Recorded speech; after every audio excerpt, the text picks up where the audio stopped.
I'd like to call to order this meeting of the Glendora City Council. And tonight we are running a hybrid meeting. We invite folks to join us via Zoom, and you will have an opportunity to make public comment via Zoom as well as in the audience. And tonight I would like to announce that all members are present. And I'll ask the city attorney to read the closed session title into the record before I open public comment. Thank you, Madam Mayor, and any who may be joining in this meeting virtually. Given the vacation we all came back from, the City Council has a very full and busy closed session agenda tonight. There are 4 items on the agenda, one of which has several subparts to it.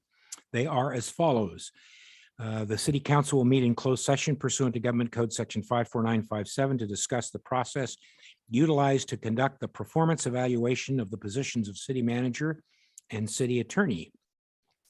City Council will meet in closed session pursuant to Government Code Section 54957.6 to conduct labor negotiations with the Glendora Police Managers Association. City Council will meet in closed session pursuant to Government Code Section 54956.8 to enable the City Council and the Housing Authority to consider negotiations involving 3 separate properties whose common street addresses and accessor parcel numbers are printed in the closed session agenda posting, and which I will not read into the agenda. There are actually 4 items, I'm sorry. And lastly, a closed session will be held pursuant to Government Code Section 54956.9, not 99, D1, to confer with legal counsel regarding one matter of pending litigation to which the city is a party. The title of the litigation is Carrasco versus the City of Glendora, United States District Court for the Central District of California, case number CV 05965. Thank you, Madam Mayor. Thank you, Mr. Winder. With that, I will open the public comment and ask if there's anyone via Zoom wishing to speak on any of the closed session items or any emails we've received relating to the closed session items. Thank you, Mayor. At this time, we received no request via the email, public email. We have no attendees on Zoom wishing to give public comment, and no public comment cards have been received. Thank you. Then I will close public comment and convene us into closed session at 5:03 p.m.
open session, and our city attorney is going to read us out of closed session. Mr. Winder. Thank you, Madam Mayor, members of the council, ladies and gentlemen. With apologies for the long-winded city attorney's presentation in closed session.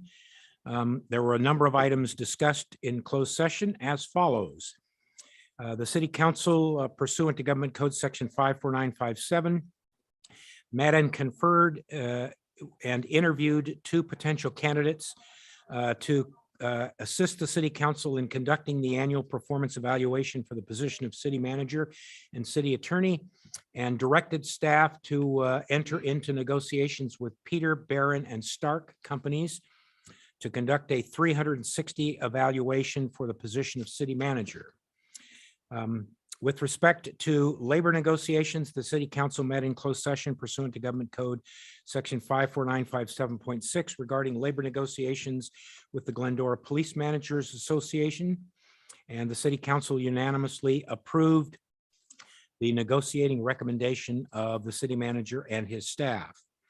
With respect to the real property negotiations, the city council met in closed session pursuant to Government Code Section 54956.8 to discuss 4 items of real property negotiations whose common street address and assessor parcel numbers are printed in the closed session agenda, and in the interest of time will not be repeated here, except that the council, on a vote of 3 ayes and 2 nays, with 3 ayes, 1 nay, and 1 abstention, with Council Member Alois voting no and the Mayor Pro Tem abstaining, authorized the city staff to make an offer of purchase and sale with respect to the so-called McGinney property.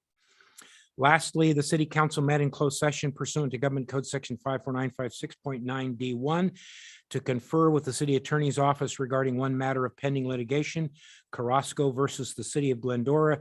The case location and case number are printed in the closed session agenda. After a privileged and confidential briefing, city council unanimously gave direction to pursue a particular litigation strategy. And with that, thank you, Madam Mayor. Thank you, Mr. Winder. That takes us to our regular meeting. And with that, we will begin tonight with an invocation led by Pastor Rio Martinez of Glendora Alliance Church. And our Pledge of Allegiance tonight will be led Quinn Thompson. Let us pray. Almighty God, we first want to thank you for all the good you do for us, for your provision, your mercy, and your compassion. You do all things well, and it is your will that righteousness and justice prevail. We invite you into this chamber to preside over the hearts of our elected leaders. We thank you for gifting them with integrity, wisdom, discernment, and patience. We ask that you continue to bless the mayor and this council, for your word says, the authorities that exist have been established by God and are servants for our good. May this council continue to lead with integrity, seeking what is good for the citizens of Glendora, thus honoring the will of their constituents and fulfilling the responsibilities they have sworn to uphold. We pray that as the agenda is discussed, you will remove all dishonesty, disharmony, ego, selfishness, and anything else that would cloud this council's judgment, so that they can make sound decisions that will dignify and prosper Glendora and her surrounding neighbors. May the city of Glendora be an example of virtuous government that others seek to emulate. We also ask that you bless the public servants who continue to commit their lives to ensuring that Glendora remains a safe and healthy community to live in. We especially want to thank and ask your favor and protection to cover our police officers, our firefighters, EMTs, our healthcare workers, and our educators. We also ask for your favor and protection over our active National Guard and Reserve military members and their families that call Glendora their home. Thank you for allowing us to live in this great and free country. We direct our prayer to you because we know that you hear us and are pleased when we seek your wisdom and walk in your ways. We commit this evening and these requests to you. In the name of Jesus, amen. Quinn.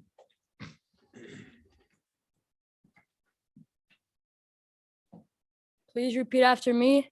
Put your right hand over your heart. Ready, begin. I pledge allegiance to the flag of the United States of America and to the republic for which it stands, one nation, under God, indivisible, with liberty and justice for all.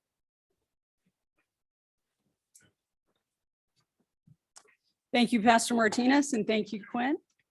That takes us to student reports. Tonight, we have none. And next, reordering of or additions to the agenda. Does anyone wish to reorder or make any additions?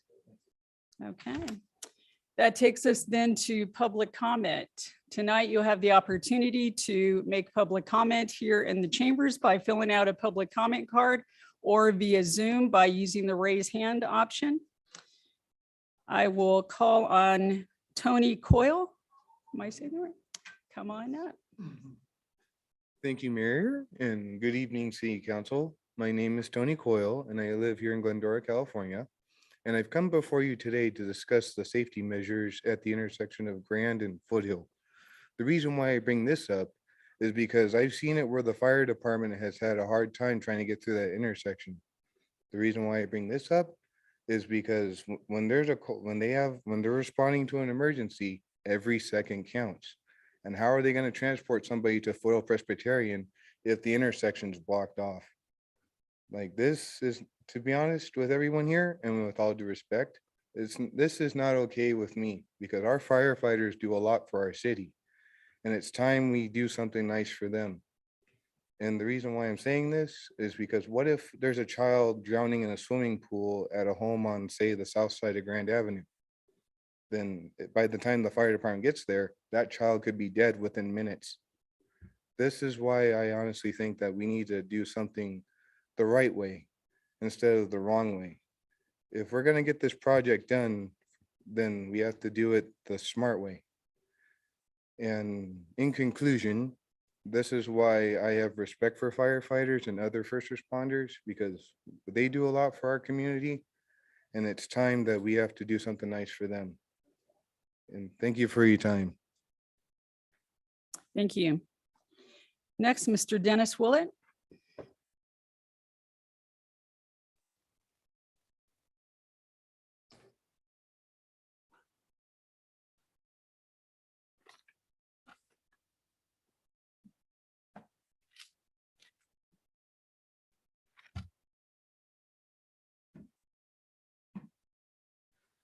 Good evening, Mayor and City Council. Thank you for allowing me to come before you this fine evening. And since we're first night back from the long vacation, as you know, we still have a huge problem with the homelessness. I pass them continuously out on Lone Hill. We want to know, Mayor, what are you going to do? Are you going to have vouchers? Are you going to have the policemen to hand out vouchers for the homeless? As you know, the mayor in New York has vouchers to hand out to all the people that have been bussed in from Texas into New York. Why don't we have vouchers to hand out so the homeless can have a stable living environment? As you well know, the Highway Patrol recently was down on the freeway requesting homeless to leave the area. As you well know, when the Ninth Circuit Court of Appeal made their ruling, once a police officer comes up and ask them to leave, they need to provide the homelessness with a voucher. It's part of the documents that I provided to the city, and the city manager should have had a copy from the city lawyer provided to him to give out to every city council member as well as every police officer. But again, Mr. Michael, would you please send a letter to the governor of California and have him be informed that the Highway Patrol are violating this? They have to have vouchers to give out, or a hotel arrangement once they push out the homeless, which they're not currently doing. Again, we got to take care of the homelessness as well as, and don't let us forget, they need to be taken care of. They need a stable, given environment to live in. Whether the doctors can prescribe them housing, which the doctors should be able to have that power. Under the Biden administration, so far has not seen fit to provide that power to the doctors. We hope they have a change of heart. Let us not forget some of the elements that needed to make the Tesla car battery hit $100,000 a ton today in London, and they had to stop trading because it skyrocketed. Everybody's very fearful. As you know, they need two major elements coming out of Russia, cobalt and don. And we hopefully, excuse me, that the Biden administration will stop allowing Russia to ship these key ingredients to make the battery elements. Okay, moving right along. to BlackRock. And let us not forget, Arizona Attorney General and others are finally turning against BlackRock. Let us not forget CalPERS and in the index fund. Michael, have you received any information on how you can adjust your index funds that CalPERS is using now? And what about the 25 million that firemen's lost on their pension fund in Texas over going into unwise investments? Michael, Mr. Willett, thank you for your time. Mr. Willett, your time is up. Thank you. Thank you. Thank you very much. Allowing me to come before you. Thank you. Mr. Joe Cena?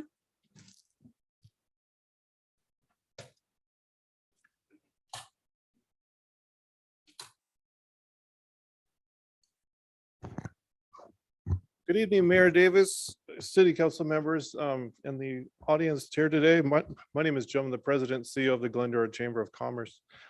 First off, I'd like to thank the City of Glendora and the staff for all your cooperation with the flashback car show we had this past Saturday. It was a great night. It was a 34th flashback.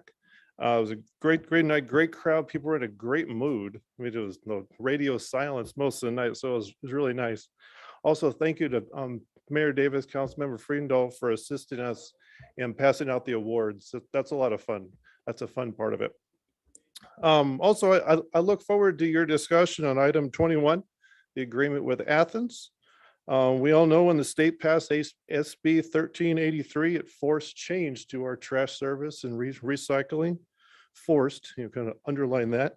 And it forced cost changes too, which I'm sure you're talking about. But Athens is the best company to do the job and at the best price, I feel. I live in a different town and Athens is cheaper, I can tell you that much. Plus, we all know Athens is a great community supporter and is always willing to help. So I look forward to your discussion.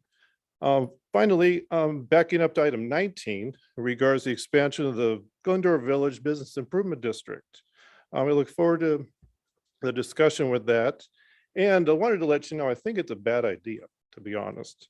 It's the wrong time to add another tax to businesses, especially since we're coming out of what we've been through. Plus, we're always fighting Sacramento to stop adding taxes. So it might not be a good time to do that now. Plus, I don't really think Glendora is big enough for an expanded bid, to be honest. You know, we're not Disney, we don't have Disneyland and that kind of stuff. Plus, you have a competent chamber, you know, who does the work already in that expansion area. And then regarding events, I don't know if this city needs to do events. I don't even want to do more events at the chamber to raise funds, less fundraisers, because we have so many nonprofits stepping on each other's feet for the same dollar for the same community. So I think there's other ways we could do it. Maybe be more of a support, administrative, that kind of stuff outside of the city government. You know, you got plenty of work to do. So, you know, so I look forward to that. Look forward to talking more with you about it in the future. But thank you very much and have a great rest of your meeting. Thank you. Thank you, Mr. Cena. Is there anyone else wishing to speak tonight? If so, I invite you to fill out a speaker card. Do we have anyone on Zoom who wishes to speak this evening? Yes, we do. We've got somebody that's raised their hand, Armin Sargizian. Good evening, Honorable Mayor and council members. My name is Armina Sargsyan. I'm an outreach analyst with the California Department of Insurance, and I'm joining you tonight to share something that would be of particular interest to your residents who reside in the very high fire severity zones.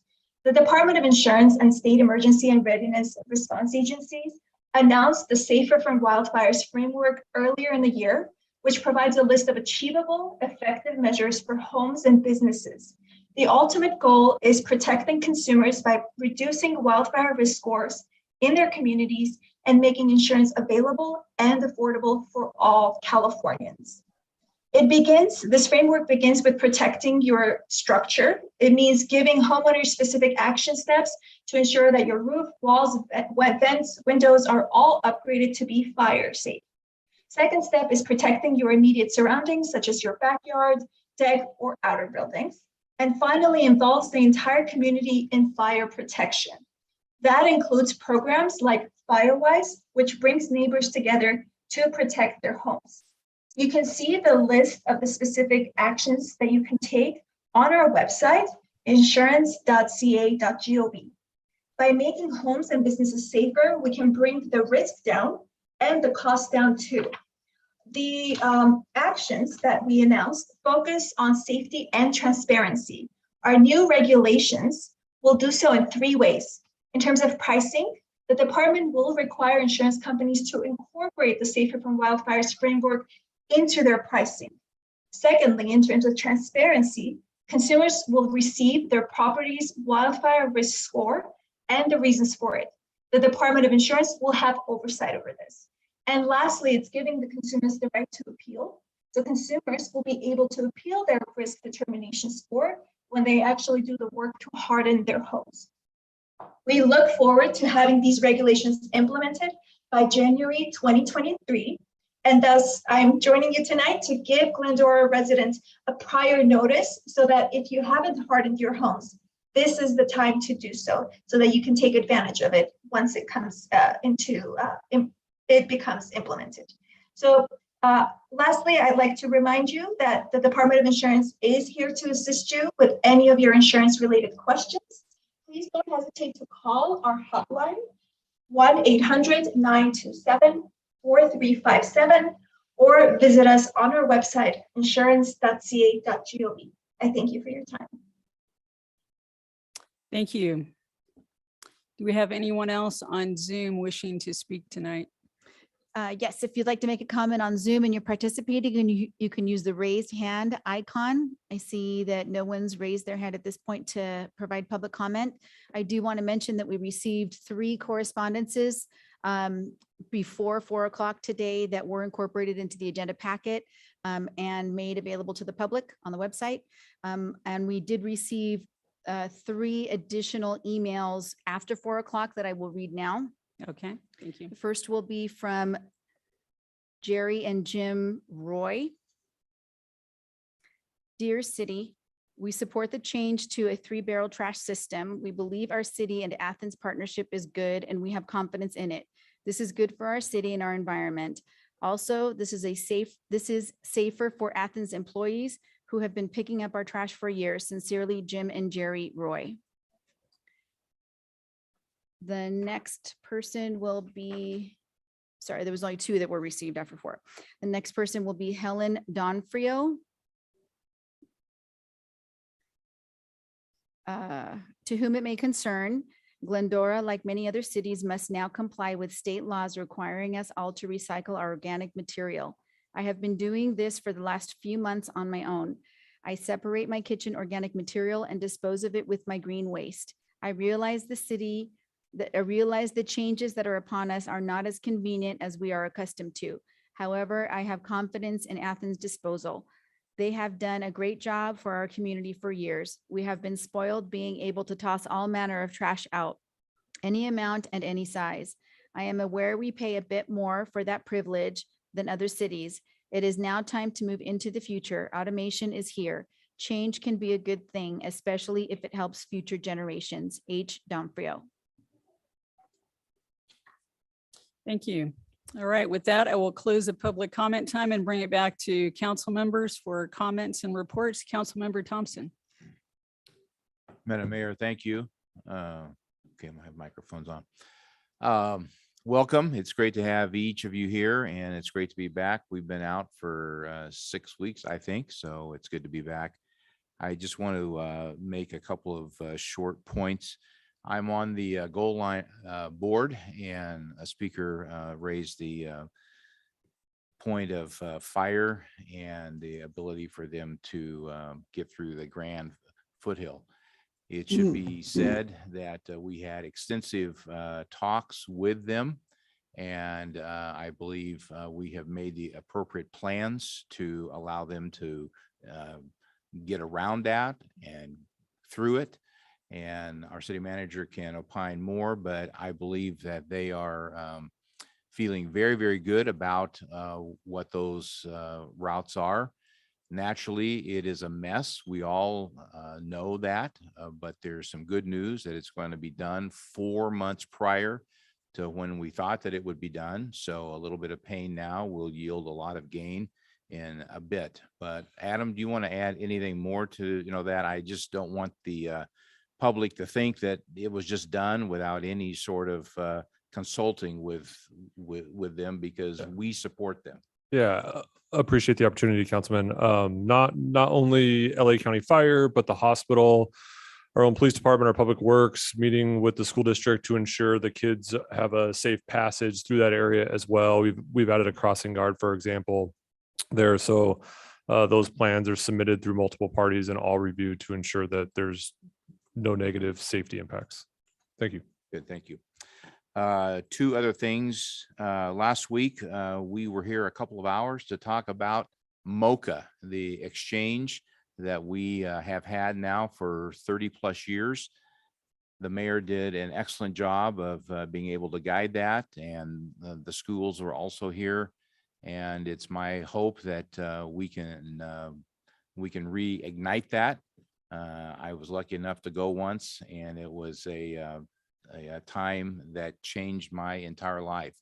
And some of the kids that are out there now, I really hope that you can go too, because it's just an incredible thing. So Mayor, thank you for allowing us to have that and setting it up, and I appreciate that. Lastly, we are really here. The most important thing that we're here for is to celebrate youth. Yeah, we got to talk about trash tonight. And if you want to learn what city government is, stick around. It's going to be an interesting time to talk about trash. And and we'll have a little trash talk. The mayor said that. But I just want to say thank you to Lassie Leagues. Those girls played incredibly well, and we're going to celebrate them. To you guys, you played with amazing grit. You just performed so well, and we're just extremely proud of all of these teams for just letting people know that we're a great city. We have great kids and great parents, and you guys just really were a lot of fun to watch. So thank you. We're here to celebrate that. And with that, I am done. Thank you. Councilmember Friedendahl. Thank you, Mayor. I too wish to celebrate, or to add the celebration to our champions. And you are all champions, to the young ladies and young men who put our name on the map again with good things, good character buildings. I have a little saying, I say, make news, don't be the news. Folks, you made news. It was wonderful. Thank you to the leaders that helped with the character building and the teamwork.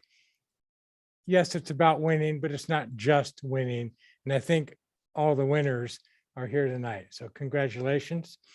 I'd like the community to be alert to the upcoming education process and information that's going to be coming out about our upcoming programs that are changing, our recycle programs with trash.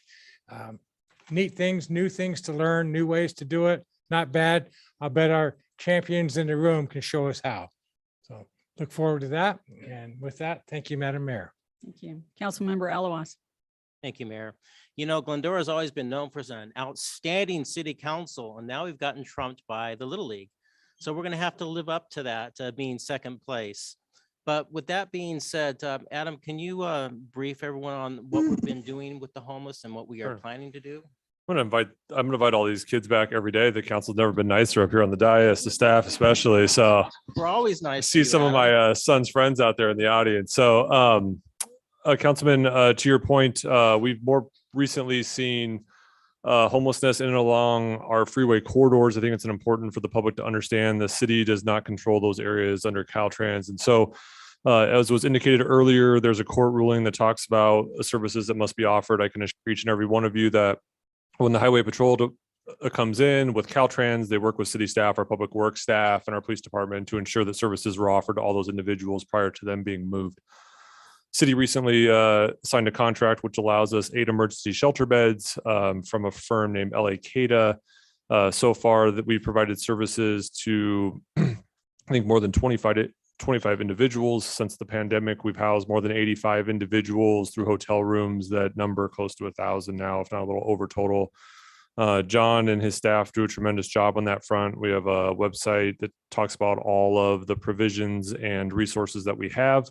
We continually make contact each and every day. It does remain a challenging topic for us. We'll talk about the results of our community survey that we just did, where homelessness still remains the top issue. It used to be don't build anything in our town, and now it's homelessness. So if you have questions, we ask that you ask us. We don't know about every single thing, so take the opportunity if you have a question to let us know, and we'll definitely take care of it. But assuredly, every individual that we talk to is offered services, including a place to stay. Thank you. Thank you for that, Adam. So did everybody go to Flashback over the weekend? Raise your hand. No? Oh my God, it was amazing. I wanted to thank Mr. Matt Bartlett and Joe Cena that was here earlier for actually leading that effort. They actually added 10 more cars on display, up to 130 vehicles this time. Even with the parklets, they got creative on actually putting more vehicles in there with those parklets that were there before. They did, like I said, an amazing job. The stores in the village, those that were open, did amazing. They did some really good business, and I hope to see more into the future with that. I wanted to just briefly go over, you can find all this stuff on the Flashback website and also their Facebook page. Also to let you know that this is put on by the Chamber and Kiwanis, and Kiwanis has about 30 different scholarships and charities combined that they give these funds to over the year. And the Chamber also has scholarships and business programs that they use the funds for. So there was for a good reason they did this. So just briefly, they had for the street rod for 1948, first place was a Mark Eddy for a 1946 Ford sedan. The best modified custom 1949 to 1973 was a Chris Reap. At 1955 Chevrolet Bel Air. Vintage through 1948, first place was a Rudy Zapata. The 1939 Chevy Master Deluxe. Classic 1960 to 1974. First place was Paul Rodriguez, a 1966 Lincoln Continental. Best sports car, Hans and Linda Herman for their 1999 Shelby Series 1 is a pretty cool looking car out there. Muscle car was first place, was a Dan Casillas. At 1970 Chevy Chevelle. A classic 1949 through 1959 first place, Lori Chrome, a 1955 Ford Thunderbird. Best in show was a Dan Duran, a 1972 Chevy Nova, and People's Choice was an Edward Estrada, a 1967 Camaro RS. Again, you can find all this on the Flashback Facebook page and their website. Again, they did an amazing job, and it showed really well for our city. Thank you, Mayor. Mayor Pro Tem Boyer. Thank you, Karen. While we were off, I had an opportunity to take a little bit of a driving vacation across the country. We drove about 7,000 miles in 5 weeks, but what was really interesting or eye-opening to me was as we were driving through the Western United States, we are all dealing with drought issues here in California, and it was just a firsthand view of it's not just Southern California, it's not just California, it's the entire Western United States. We were driving through Colorado that typically has reservoirs all over the place that are completely full, and their reservoirs were very low. A lot of the rivers were low and a lot of them were dry. So not trying to be a downer, just trying to emphasize the fact that this is a serious drought that we're dealing with, and we all need to pitch in to do what we can to try to make sure that we all get through this in the best way we can. But at the same time, while I was driving, I had the opportunity to follow our ball players on ESPN when I had the chance. And I will tell you, my wife got a little bit frustrated with me when I would make sure that we took extra long lunches so that I could watch the game, or we would have to find some place with good internet access so I could make sure and see you guys play. So it was exciting. It made us feel home the entire way as we were making the trip. But again, congratulations. We're going to do a little bit of a celebration here in a bit. Thank you. Yes, indeed. Congratulations to both of the teams, to the parents and to the coaches for the time, energy, and effort that you put into that. It's very remarkable. And that is what makes a community strong, is giving of yourself to make those things happen. So thank you. Mr. City Manager, anything else to add? Mr. Winder? Okay, well, with that, then I will call on Community Services Director John Aguirre for the recognition of these two teams. Mr. Aguirre.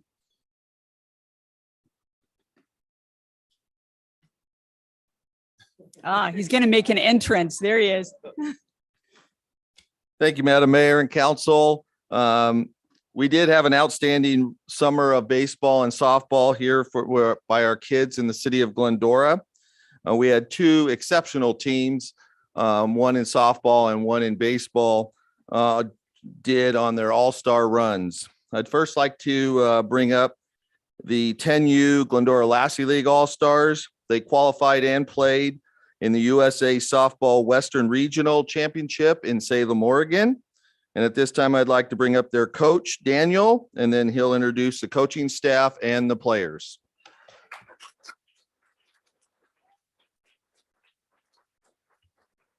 Thank you, John. Appreciate it. Mayor Davis and council members, thanks a lot for the opportunity. Thanks for the recognition. With that being said, if I can have the girls, as I call you, would you like them to come up here and, or? Yeah. Okay. Very good. So we'll start off. You want to hug the mic so you can. Oh.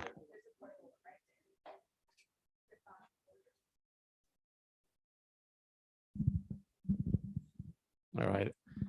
First off, Liana Bobadilla.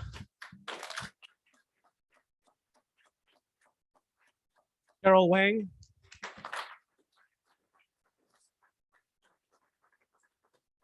Scarlett Aguiar. Madison Collins. Molly Fowler. Abby Wishner. Olivia Phillips. Sienna Ramirez. Angie Paredes. Carly Villas. May Parker. If I can also introduce our coaches, we got Joe Fowler. Eddie Aguiar. And Chris Ramirez.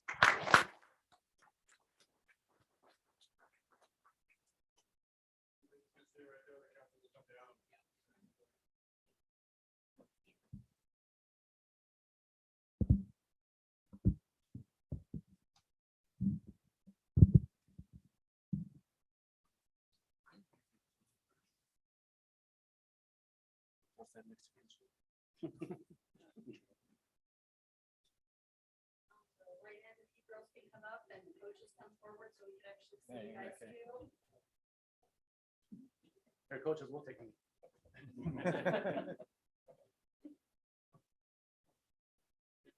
We're looking at Kathleen.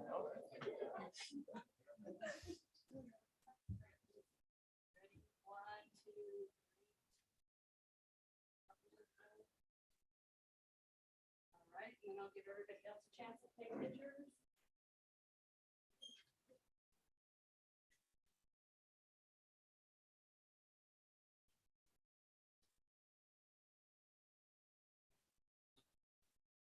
Everybody get their pictures. Couple more minutes.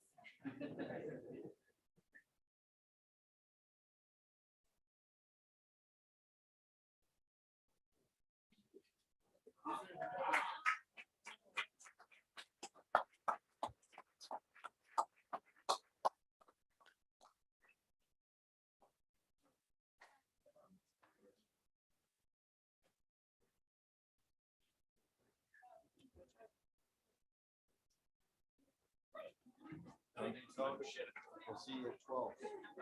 Oh, yeah, I got one more year.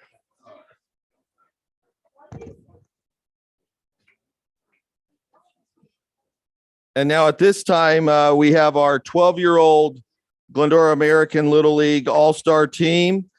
They are the Southern California state champs.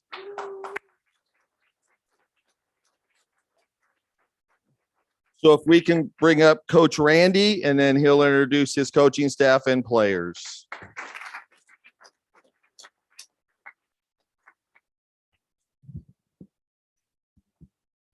First off, thank you so much for having us. We're very excited to be here. I can't express how hard these boys have worked over the last couple of years. For anybody that followed us last year, they finished third in the state as 11-year-olds. They've won five banners now, this team. And this is, I believe, if I'm right, the first state championship in Glendora history for Little League, the first for District 20 and the first for Section 3, which Section 3 goes from Pasadena all the way to Ontario. So, but these guys, you guys know Cam has a gym. They worked out for 2 years at his gym twice a week. They put in a lot of effort. And I'm so proud of these guys. So anyway, I'm going to announce them right now, but thank you so much for having us. We appreciate it. So first off, let's go Quinn Thompson. Sebastian Lawrence. Cade Burbage. Tyler Rodriguez.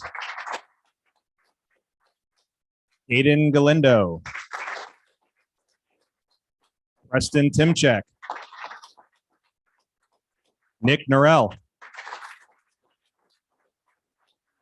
Jude Munoz. Aiden Chapo Garcia. Josh Kalkanis. Drew Jacobson. Holt King. Joe Apodaca. Coach Cam King. And Coach Chip Norell. And before we take the picture, I just want to thank the coaching staff because it's been a couple-year journey. It's been amazing to work with these guys. It's not a one-man job. It's a team effort for sure. And I want to thank all the parents. The parents have been great. It's been a true family for the last 2 years, and we have had a great time. So thanks again for having us and really appreciate it. Thank you.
All right, Chipper.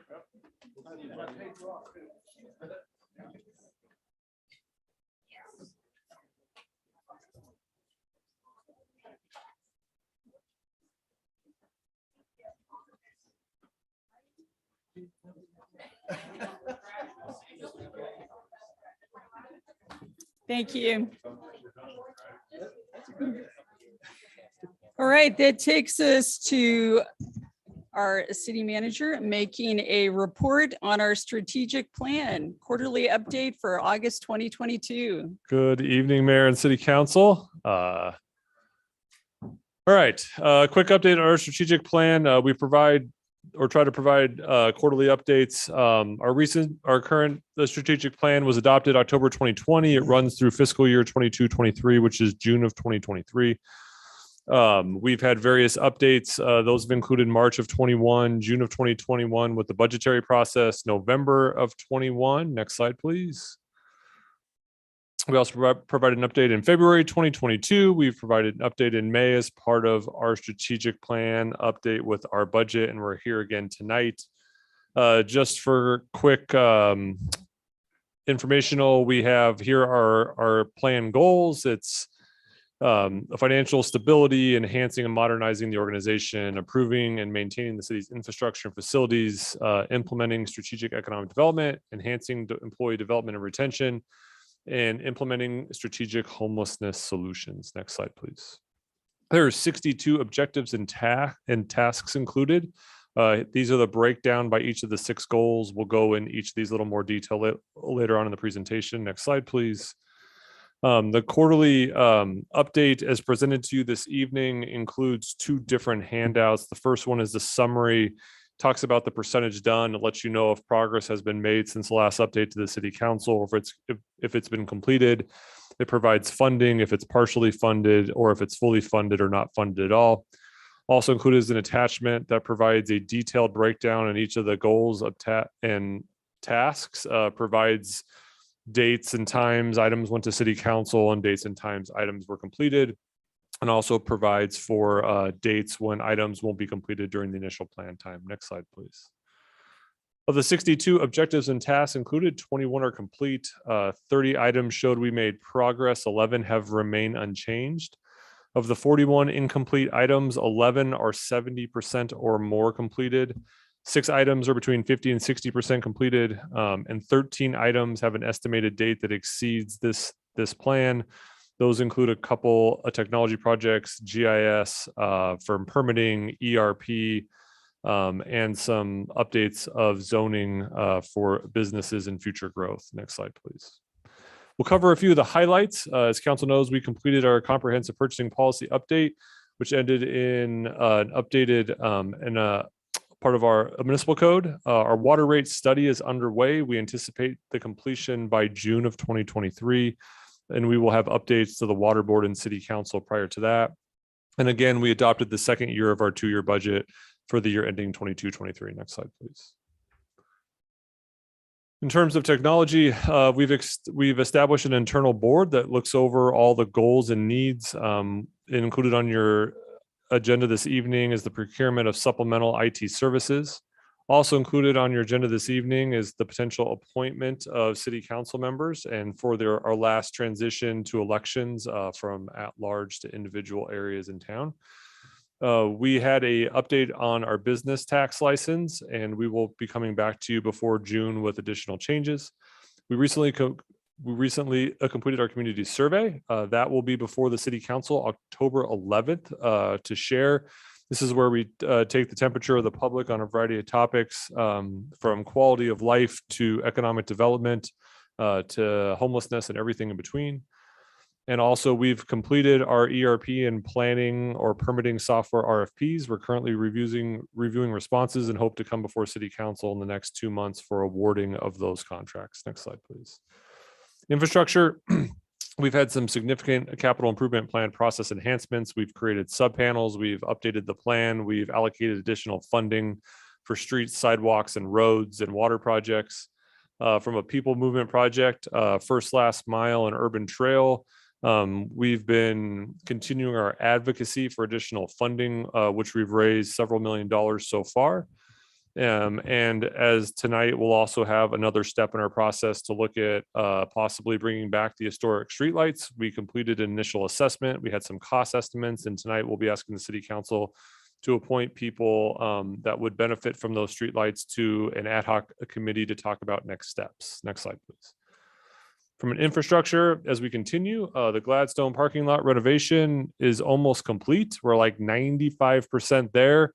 That's the old water tower and then we'll add parking to Gladstone Park, also enhance safety and visibility in the area as well. We recently selected an architect for the council chamber remodel project, which for those of you in the audience would push this wall back potentially a little bit, expand and provide a more modern way to access your city council and boards and commissions. And we've also completed our technology needs assessment, which included GIS permitting and our new ERP system. Next slide, please. Economic development, we had a robust discussion from a planning commission and city council on changes that would be needed. We're currently finalizing our third draft, which we hope to send to HCD. And we hope for approval. City council and planning commission and our community and economic development staff put significant effort in trying to find a path forward here with a process that is increasingly difficult. And we are hoping about Jeff tells me a 75% confidence level. So we are hopeful. Next slide, please. From employees, special thanks to HR and all the department heads who, despite COVID and the Great Resignation, have made significant improvements in our recruitment efforts. We have new labor agreements, including one on the agenda tonight for sworn staff. And we're about halfway through our updated personnel policies and procedures, which were last updated in many of them in the 1980s, which is a great decade, but it's not the 2020s. So huge lift and very thankful for all the staff work on that front. Next slide, please. On homelessness, talked a little bit about it before in the council member and city manager comments. Staff continues to work with the city council to assess potential property locations for possible interim and emergency housing sites.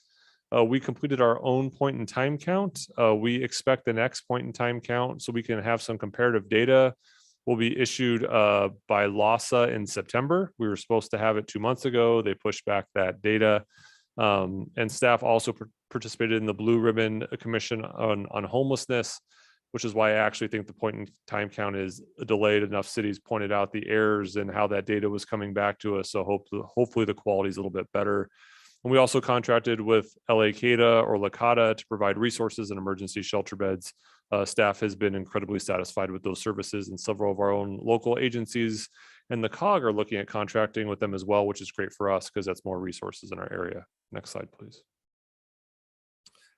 You can always access our strategic plan and past plans on the city's website. Here's what it is. Next slide, please.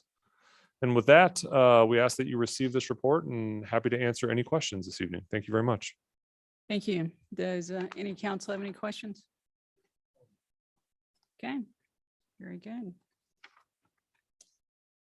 Public hearings, we have none. That takes us to the consent calendar. Items 8 through 17 can be approved with one motion unless anyone wishes to pull any of those items, and I will entertain a motion. I move items on the consent calendar 8 through 17.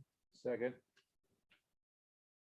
Thank you. That is a motion by Councilmember Alawas, and that is a second by Councilmember Thompson. I will take an oral roll call. Councilmember Alawas, Yes. Councilmember Friedendahl, Yes. Councilmember Thompson, Yes. Mayor Pro Tem Boyer, Yes. and Mayor Davis. Yes, And that passes. Thank you.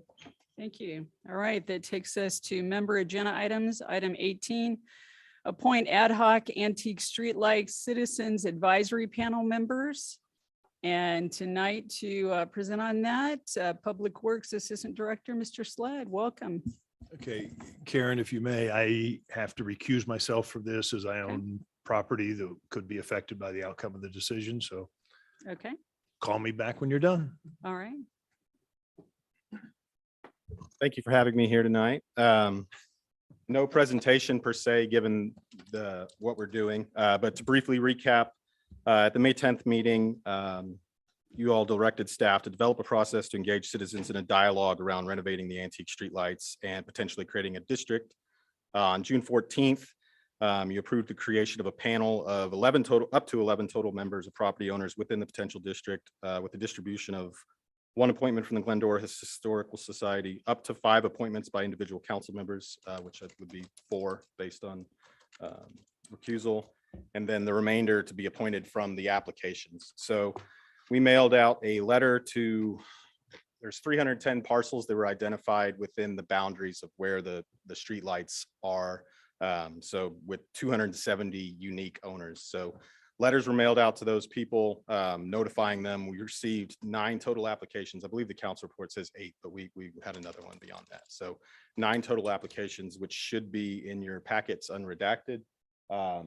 And with that, we ask that the council review the received ad hoc antique streetlight citizens advisory panel applications, appoint members for the ad hoc antique streetlight citizens advisory panel, and appoint a chair and vice chair from those members. Thank you.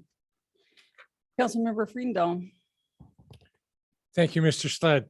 I support this and I applaud the members of the community that elected to be on the ad hoc committee and thank them for their service ahead of time.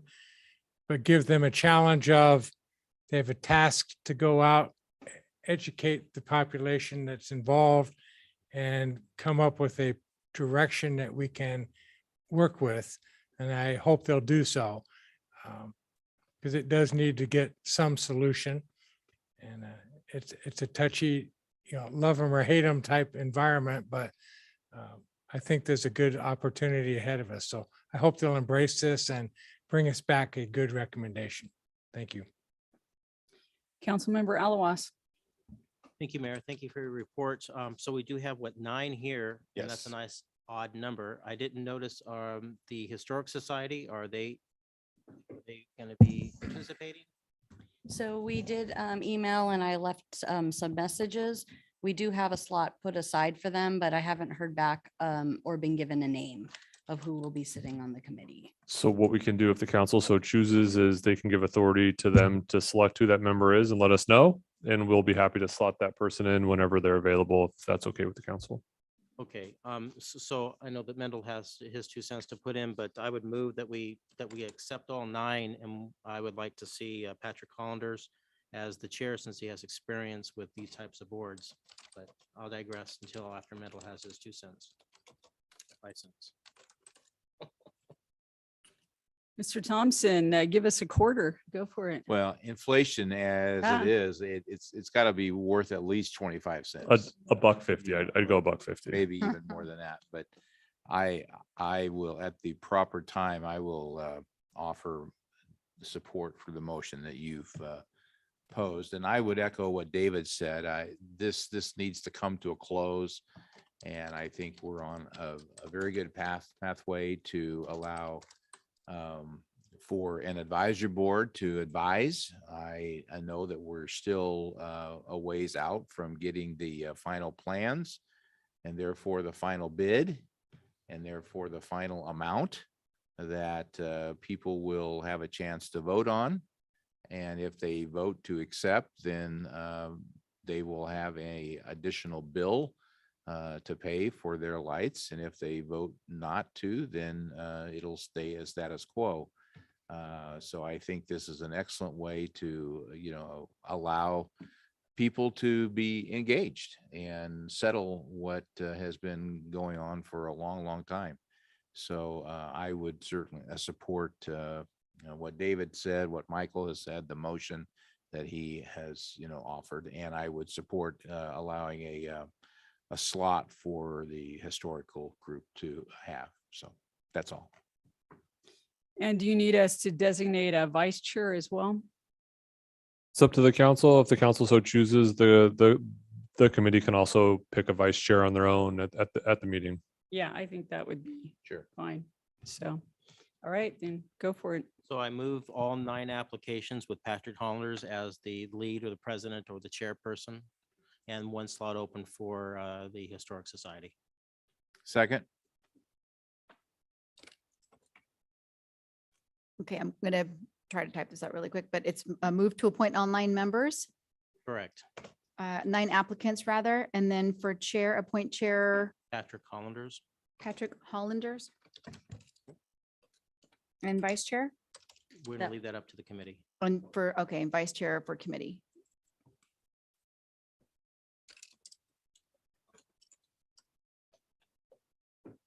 Okay. And that was a motion by Councilmember Alawas, a second by Councilmember Thompson, correct? Correct. And just to confirm, we're going to incorporate that the Historic Society will appoint a representative to also sit on that board. Right. Okay. Thank you. I did push my button. Push it for you.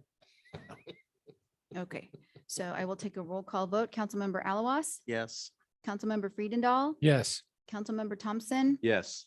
Mayor Pro Tem Boyer Is recused. is recused. Sorry. Not participating in the vote, and Mayor Davis. Yes. That carries 4-0-1. Thank you. Okay, thank you. And we need to have Mr. Boyer return.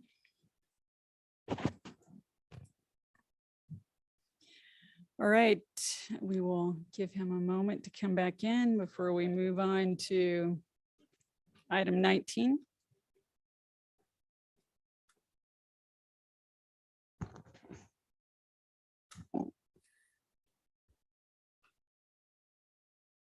Okay, that takes us to item 19, discussion on expanding the boundaries of the Glendora Village Business Improvement District. And tonight to talk to us about that, Economic Development and Housing Manager Velasquez, welcome. Thank you, Madam Mayor, and good evening, council. If I can have the next slide, please. So just a quick background on the Glendora Village. It was formed in 2009 under the Parking and Business Improvement Act of 1989 by recommendation of the Glendora Village Business Association, which was a group of business owners that voluntarily chose to commit resources and time to go ahead and conduct the activity in the village that would benefit the entire village. Quick background again, 2013, a petition was submitted to the city council to repeal the bid. And the reasons for that were that some felt that there was no benefit, others were in disagreement with the bid activity, and others felt that there was a lack of information that would justify the merits of the bid. So a subcommittee was formed to go ahead and research the discontent in the village and came back to city council with the findings that while they did believe that all of the businesses did have a benefit, the fact is that a lot of times perception is reality to many. And so there were many who had their assessments reduced, some wiped down to zero. Others were reduced just based primarily on their location. So effectively with fiscal year 2015, the assessments collected were reduced from 80,000 to 50,000. Next slide, please. So there has been a lot of talk it has been mentioned on occasion several times over the past few years to go ahead and expand the BID with the gold line extension coming through and expected to be complete in 2025.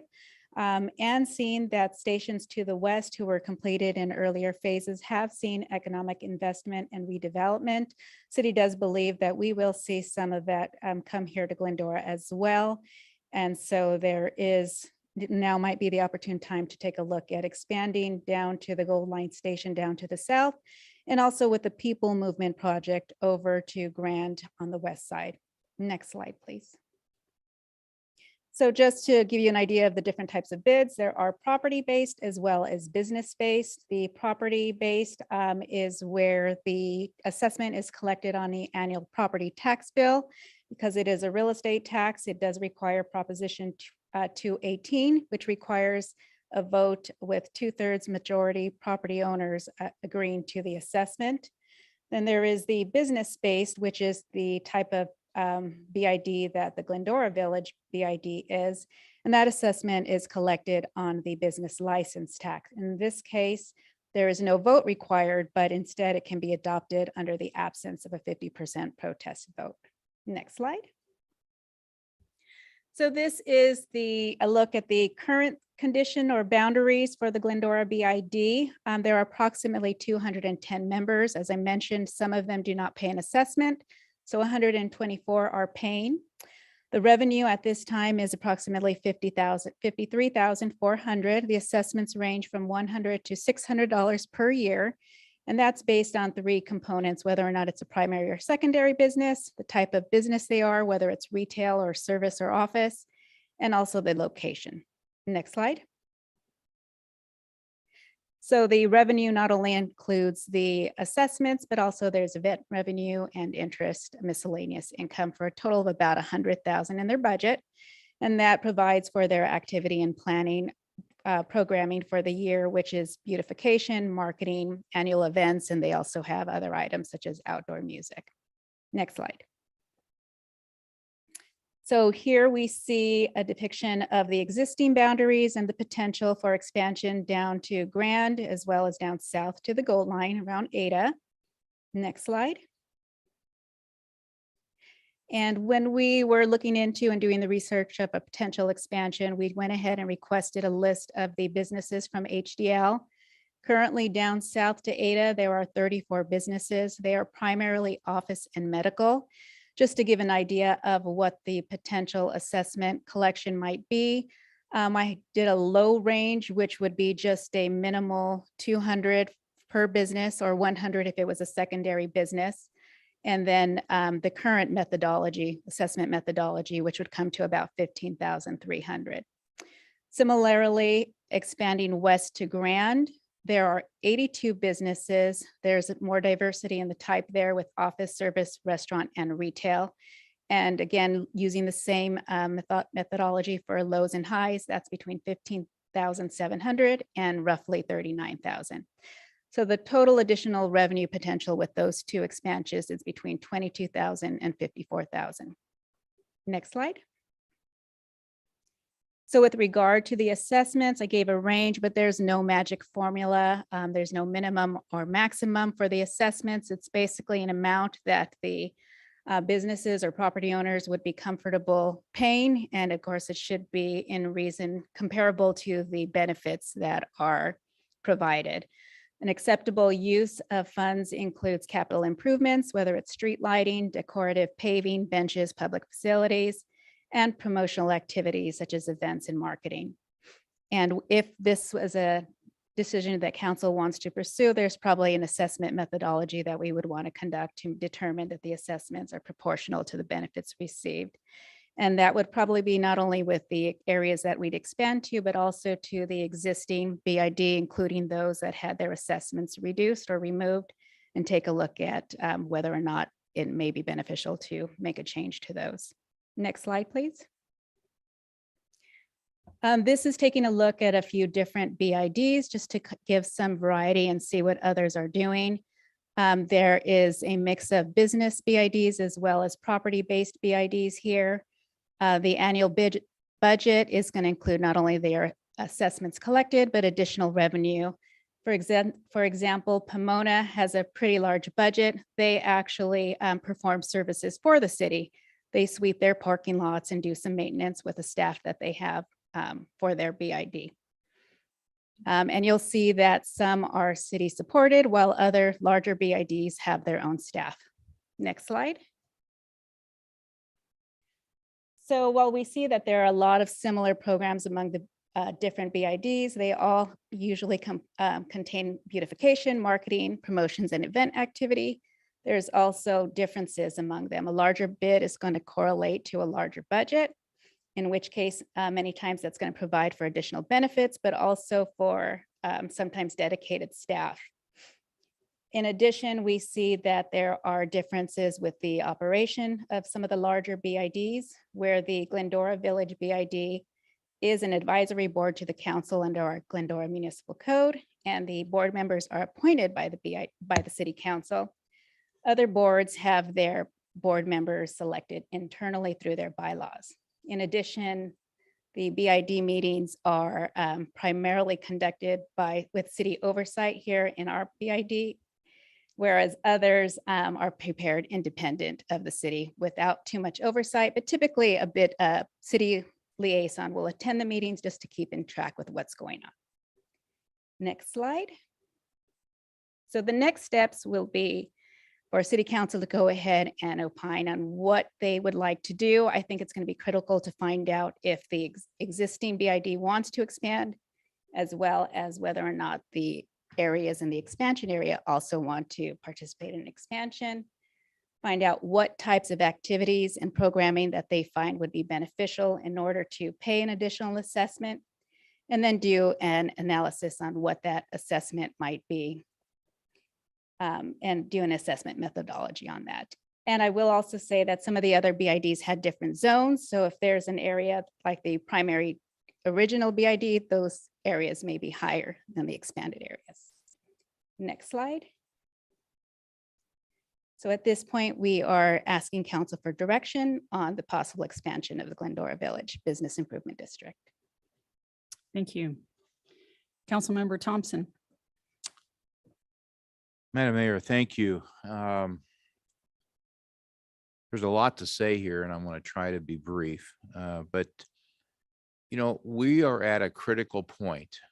The goal line will be here on 1/5 of 25. It's going to be here. And there's thousands of eyes every 5 minutes that's going to come into our town and see a portion of our town and feel a portion of our town. And I can think of no better time than right now for the current bid to say, what are we about? What are we for? What is the purpose that we have? The vision which we have. And I think the thing that frustrates me the most is I'm not sure that they have any of those things. I often will tune in to the meetings which they have, and the attendance is sporadic at best. I'm not sure there's a vision that they embrace. I'm not sure that they want to grow or understand the potential of that growth. The city is really here to do two things, from what I understand. We're here to facilitate the fees and to appoint. And if I'm wrong, then Adam can correct me, or Valerie can, but that's basically it.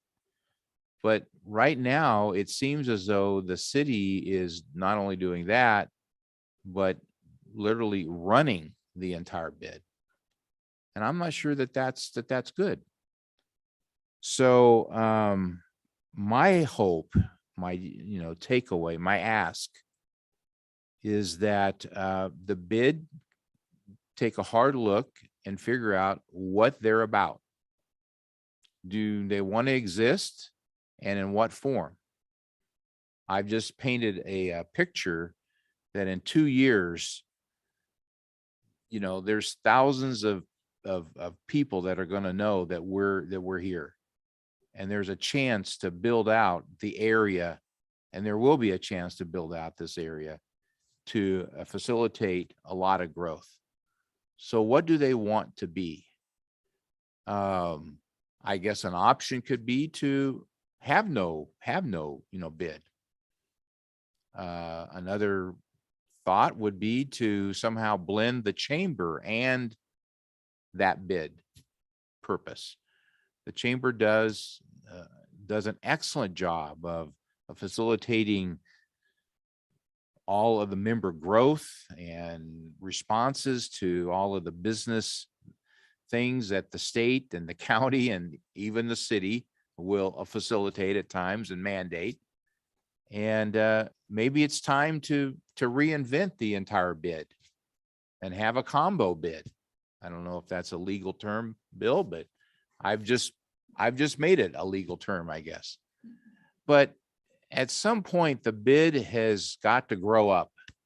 I'll just say it, and figure out what they're about. And in the business world that I come out of, if you're going to survive, you've got to grow, and that means you've got to expand in some way, shape, or form. There could be another bid. There could be a marketplace bid where there's a lot of stuff going on there. I'm not advocating that, but I'm just saying for the current bid, we need a group of people to understand what they're about, create a pathway, or say, our time has come and we're done. And then the city council will have to do whatever we have to do.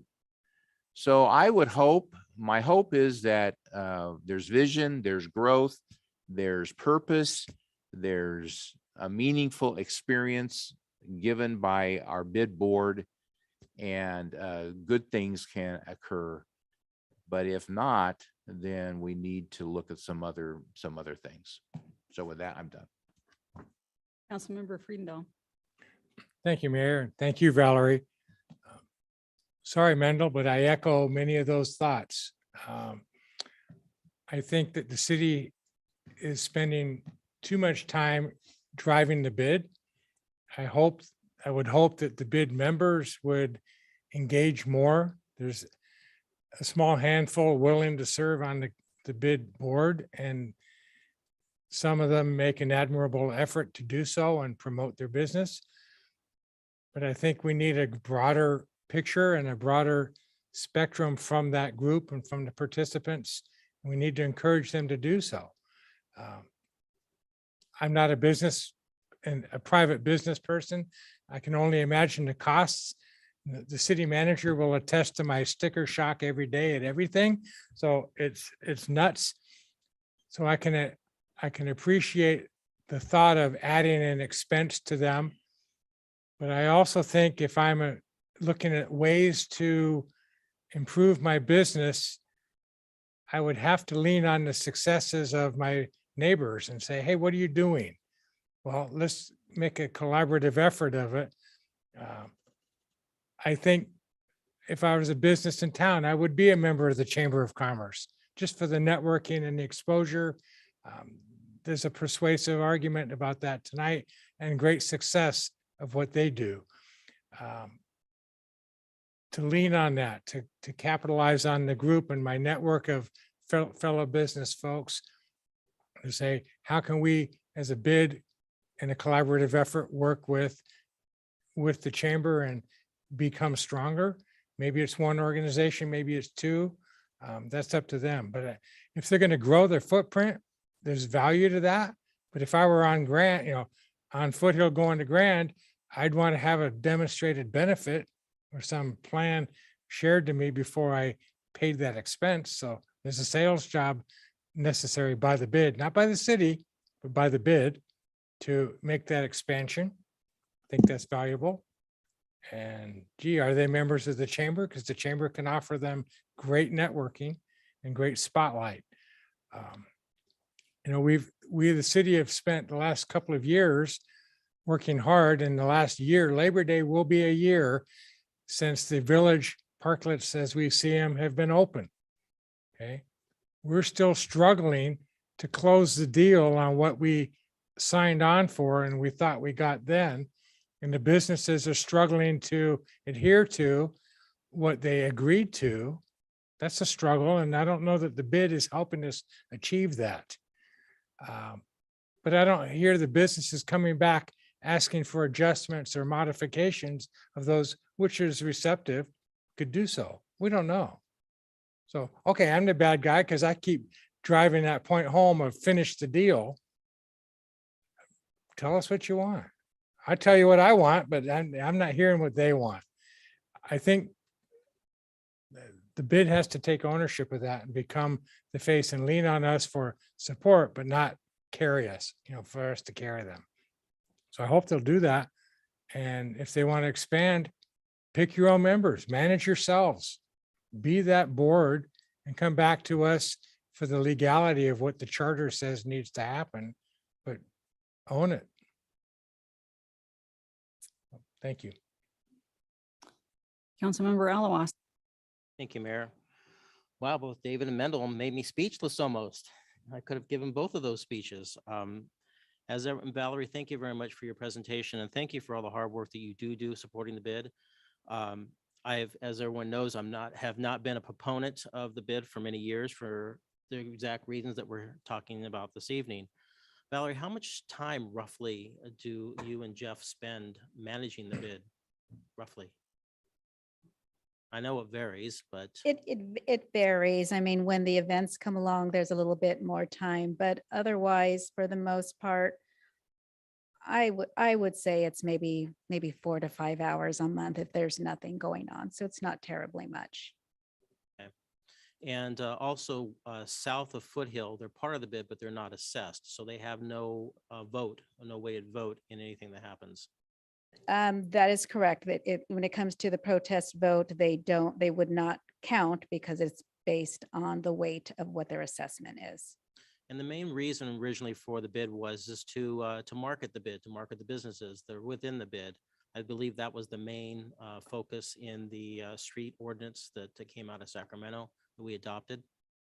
Well, originally, and Gary can correct me if I'm wrong, but originally it was the business association who was carrying on events and doing some marketing for the BID, and there was only a few, or the village at that time, and there were only a few that were participating in the contributions. And so in this method, everyone would contribute, at least financially. Right, but what we modeled was a state law. Right, allowing and us to so do the way this. you can use the assessments is for beautification, for marketing, for capital improvements in the area as well. So I wasn't here when that got passed, but any idea why the landscaping was attached to the business owners in the village?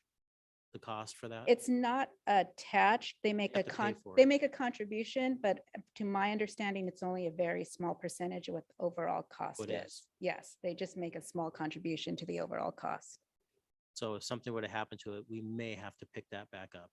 The You would city. lose that contribution. They pay 10,000 a year towards landscaping. I would be in support. You made a suggestion of doing a survey of the area. I would be in support of that, but I'd also be in support of changing our codes, our municipal codes and our resolution that we have so that the bid can be on their own and appoint their own board members, have their own fate in their own hands. I would also be in support since it's mostly of what they're trying to accomplish is marketing, not putting on events.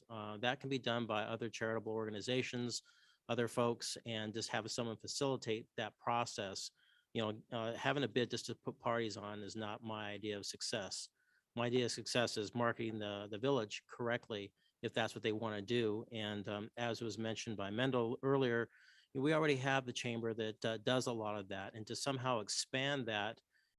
I know that the chamber would have to come on board with something like that. They have to be in agreement with the bid board, since hopefully they'd be on their own, but that's a possible solution moving forward.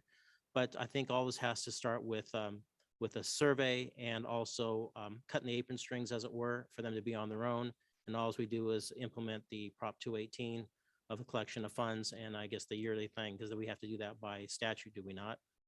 Well, the Prop 218 is for a property-based BID. Right now, it is a business-based BID. So it is not attached to the real estate. It is collected through the business tax. Right, but we have to Okay. facilitate that every year. Councilman, I believe what you're referring to is the city council from a baseline requirement adopts the annual budget and then approves the assessment of the levy of the business tax. Are those the two items you're talking about? Correct. So we have to be involved with that transfer of funds. On those two items, and then staff does pass along the funds that come in. Correct. Yes. Correct. So I would be in support of those two items, as like I said, a survey and to cut the apron strings and let them be on their own. Give it a period of time and figure out what they want to be when they grow up, and maybe have some conversations with the chamber. But that would be up to the chamber and the then bid to figure that out moving forward. And my only question to you is if that is your request, you mentioned cutting the strings and during a survey. So if Well- they were to do a survey, would that be with minimal city support then? I would think that we should probably, as a parting gift, do the survey to help them out. And then, because it's going to take a process to change the municipal code and the resolution, you'll have to come back to us with a suggested language for that.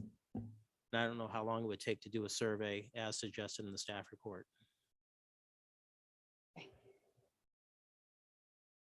you, that's it. Mayor Pro Tem. Wow. I got to tell you, I pushed for this to be a discussion, and the discussion went a direction that I wasn't expecting.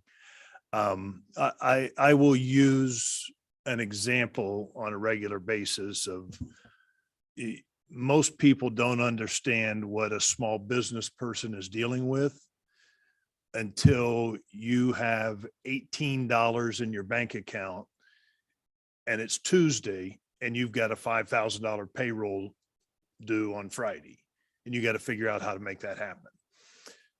So small business people they're a different breed. Okay. They don't think the way big business does.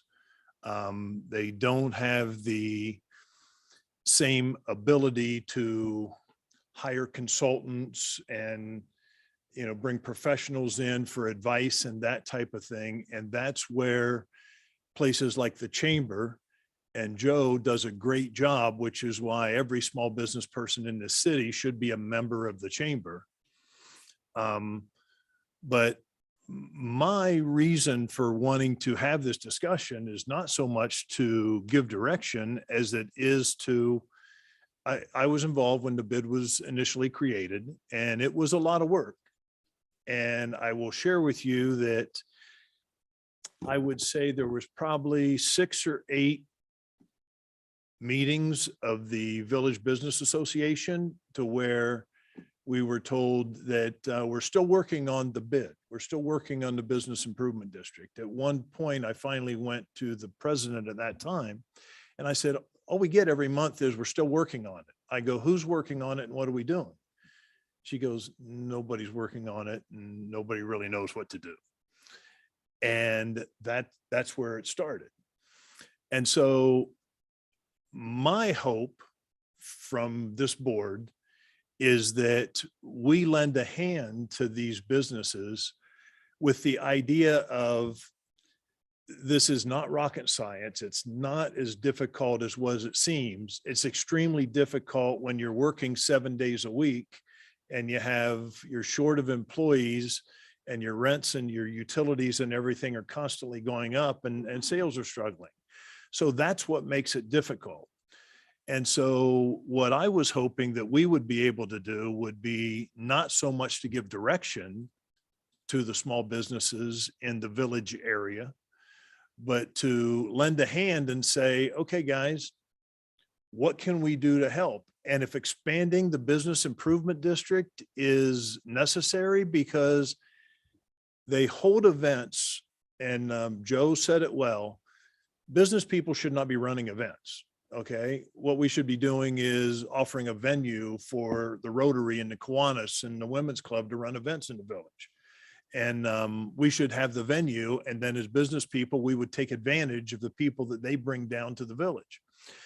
But it is, to me, more of, let's reach out to these people. Let's figure out what we can do to make this process easier for them.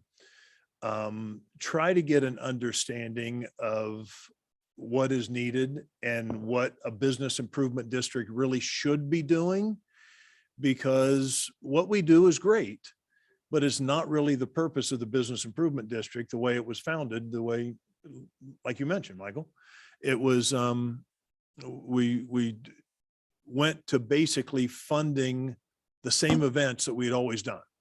All the events that take place today took place before there was a business improvement district.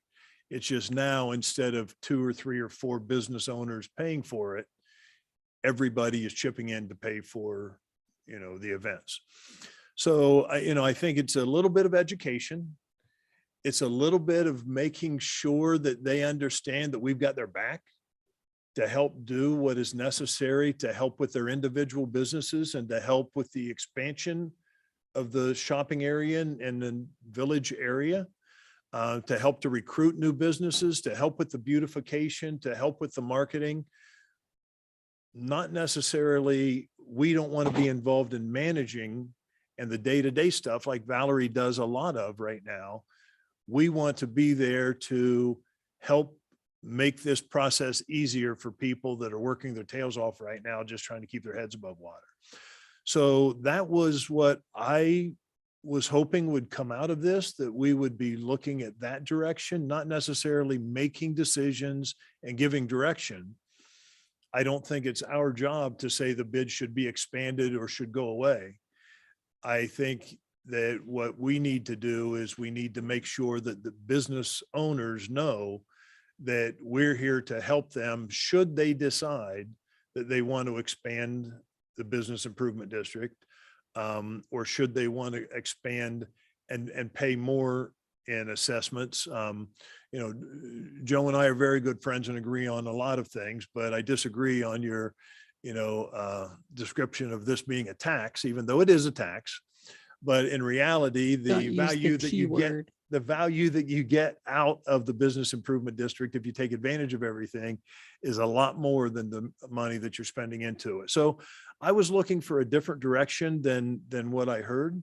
And I'm hoping that we can sway things a little bit and turn that conversation to, let's find out what we can do to help to get this up and running to a point to where they can afford their own director. I like the idea of a partnership with the chamber. I actually thought of an idea that I don't even know is legal while we're here, but is it possible? Because every business owner should be a member of the Business Improvement District and the Chamber of Commerce, because they should be doing two completely different things. But would it be possible for Business Improvement District fees to supplement a chamber membership? So for example, I think a chamber membership is about $300 a year. And so if $150 of their bid fee went to a credit toward a chamber membership, that would make the chamber memberships less expensive. And it's a way we could have business owners take advantage of both of those services. Yeah. So these are just some different things. I'm looking for what we can do to help engage these guys, not so much to give them direction, but. So Go I ahead. was just gonna say, if I can clarify a couple of things, I know Valerie's doing the same thing I am, trying to like tally in different columns on the areas that we've covered tonight. So far it's 3-1. You know what, I think it's actually like 1, 1, and 1. And then we'll see what's going on. A couple different areas, I think, just Valerie, for clarification, the bid gets to set their own estimated cost per the licenses, and then they determine through their annual budget how that gets allocated, right? As So far it's- as the activity they're programmed, and yes, correct. So some of it could go to the chamber, but that's a them decision depending, but it's hard And- for us to and I mandate those It things. can't be for an individual business, so it would have to be maybe a blanket charge that everyone in the bid would, that's something I think maybe we can work through. And then if I can just try to seek some clarification from the individual council member comments so far. And so I think when we sit back and listen, and I know the conversation I've had with Valerie and Jeff and Moises as we've talked about this item coming up, is there seems to be a lack of clarity again on roles and responsibilities, right? So our municipal code requires city council to appoint members to the bid based on a set of criteria, but we also term out. And there's only so many individuals that can serve on the bid or count, or as the mayor pro tem pointed out, have the hours in the day to sit on it. It's a lot of work, it's a lot of effort. And so potentially looking at the eligibility criteria, and I think other agencies, for example, and the ones that I'm more familiar with, the businesses create their own rules on who's eligible to sit on the board. The city doesn't make those appointments. It's one less interaction with the city, and those businesses are able to do it. I'm not saying it's easier or harder, but as Valerie mentioned, the city does attend the meetings, but more as a, hey, what's going on? What events are you planning? So we can be there to help along that process and facilitate that. I heard a lot of the council member comments is there seems to be this roles and responsibilities conversation. I think that we've had a lot of the time. And Mayor Pro Tem, to your point, it's roles and responsibilities in the city and how to help. And I think what we heard from a couple of other council members was, hey, I don't know who's supposed to make these recommendations to us in the area. And I know we've had the parklet conversation for a long time on the right of way and use. And so I've heard a lot of that, not necessarily outside of the expansion conversation. A lot of what I've heard and kind of the notes I've had is like clarity of roles and responsibilities. Maybe that's a good topic. If we can just kind of pick your brains on that a little more, maybe that's helpful for us too. So Well, and that's what I was going to say. I think there's a lot of conversations going on and everybody having their advice and opinion. But I think that maybe to step back for a minute, that my hope would be to start with the survey to find out what the current business is in the bid and to the south. I mean, as Mendel said, we have an excellent opportunity with the Gold Line coming, with the first and last mile projects, with the expansions and changes we're going to do along Foothill. There are all these possibilities. So let's talk to those people first and get their input through a survey before we sit up here and micromanage what everybody's going to do. Well, let's be clear on something. What's suggested is not micromanaging. What's suggested is to stop the enabling. The city has been enabling this bid since its inception with the interaction of city staff. What is suggested on here, which is one of the suggestions, was to let them appoint their own folks to this and change the resolution to do so in our ordinance. That's not micromanaging. That's giving them more power to do whatever they need to do. But we need to first find out what that future entity is going to be, because if it's going to expand, then that's going to change the composition of it as well. So before we answer some of those questions, I'm not saying don't cut the apron strings, but let's first find out what the future is going to look like and what they're interested in doing. Because to Mendel's point, they need to have some vision of what they want to be when they grow up. And for the interaction Right. with the city to be part of that is not helpful, because they can't even make up the mind of how they want to handle the parklets. So You let know, alone- Michael, you've made that comment a few times, and that's not acceptable. What? It's not That- acceptable. What they're going to do when they grow up. These are business people that are trying to figure out a way to take care of themselves. Absolutely. And then they've taxed themselves another $600 a year to on top of their stipend and what they have to take care of, their nut to crack. What I'm saying is that if they want to have their own future, that we need to give them the autonomy to have their own future without us appointing, without us overseeing them. And to both of your points, that we're not going to micromanage them. They're going to be on their own. We're not saying to dissolve it. We're saying for them to be on their own and appoint their own folks. Well, and figure that's out- another conversation. Why don't you start with this survey and let them But speak that's for part of the themselves? recommendation. But let them first answer those questions and tell us what they see as their vision. Then together, I think that is a more constructive way to allow them to speak for themselves. I'm not saying not to do that. It was part of my original support, that to have a survey. Right, to but have let's this- not make a decision about what the governing body is going to look like and how it's going to run until we get that input. We need that input to be able to decide what it's going to look like. Then we can. One of the make things to point decision. out, clarify me if I'm wrong, but I don't think we can have them appoint their own members as long as the city's involved in collecting the fee. Well, we have no choice. We It's a bid. can, it's in our municipal code that we appoint them, but they could in fact appoint their own membership. Okay, I'm not 100% sure. I'm going from memory as to when we created this, and I thought that was part of the original thing. We'll, that we'll we- look at the highway and state codes. Yeah. The three that I have experience in, the city did not appoint the membership. Okay. They may have ratified it when it came back on an annual basis, like the budget. But in this specific case, in our municipal code, we set the dates and times for the chairs, but it could be the highway and streets code section that we utilize via the 218 And I process think and or that's the business what it license. was. I think Gary's correct. So we can go back and look at that. But it is possible an option, or we could even loosen the standards for them to make the recommendations to council and it's just approval. So I think there is a way to loosen that if the council so chose to do so. And that's the whole idea, to loosen it so they have more purview over their destiny. Right, but that's not a decision that has to be made at this moment. I think first start by gathering the information from them and letting them tell us what they are envisioning and if there is an appetite for expanding. And if there is, then that could change a lot of the composition of what it looks like. So would you have on that survey just the current bid boundaries, whether they're paying an assessment or not, and also to include it to some of the suggested areas? So Councilman, if I may, I think the main overarching things we've heard tonight, and we've heard from a couple different ways, is one is from a roles and responsibilities. I think there is probably some interest what the bid thinks the city's role should be. In all honesty, right. From our conversation with the parklets, it is apparent there is this chicken or the egg approach. Who's going to make what recommendation at one time? So I think that's an important aspect as we go forward, what the city's presumed role is going to be. I think any expansion or total cost, we can ask I think we can ask every question that was raised this evening, or even an open-ended question on how the city can support the effort.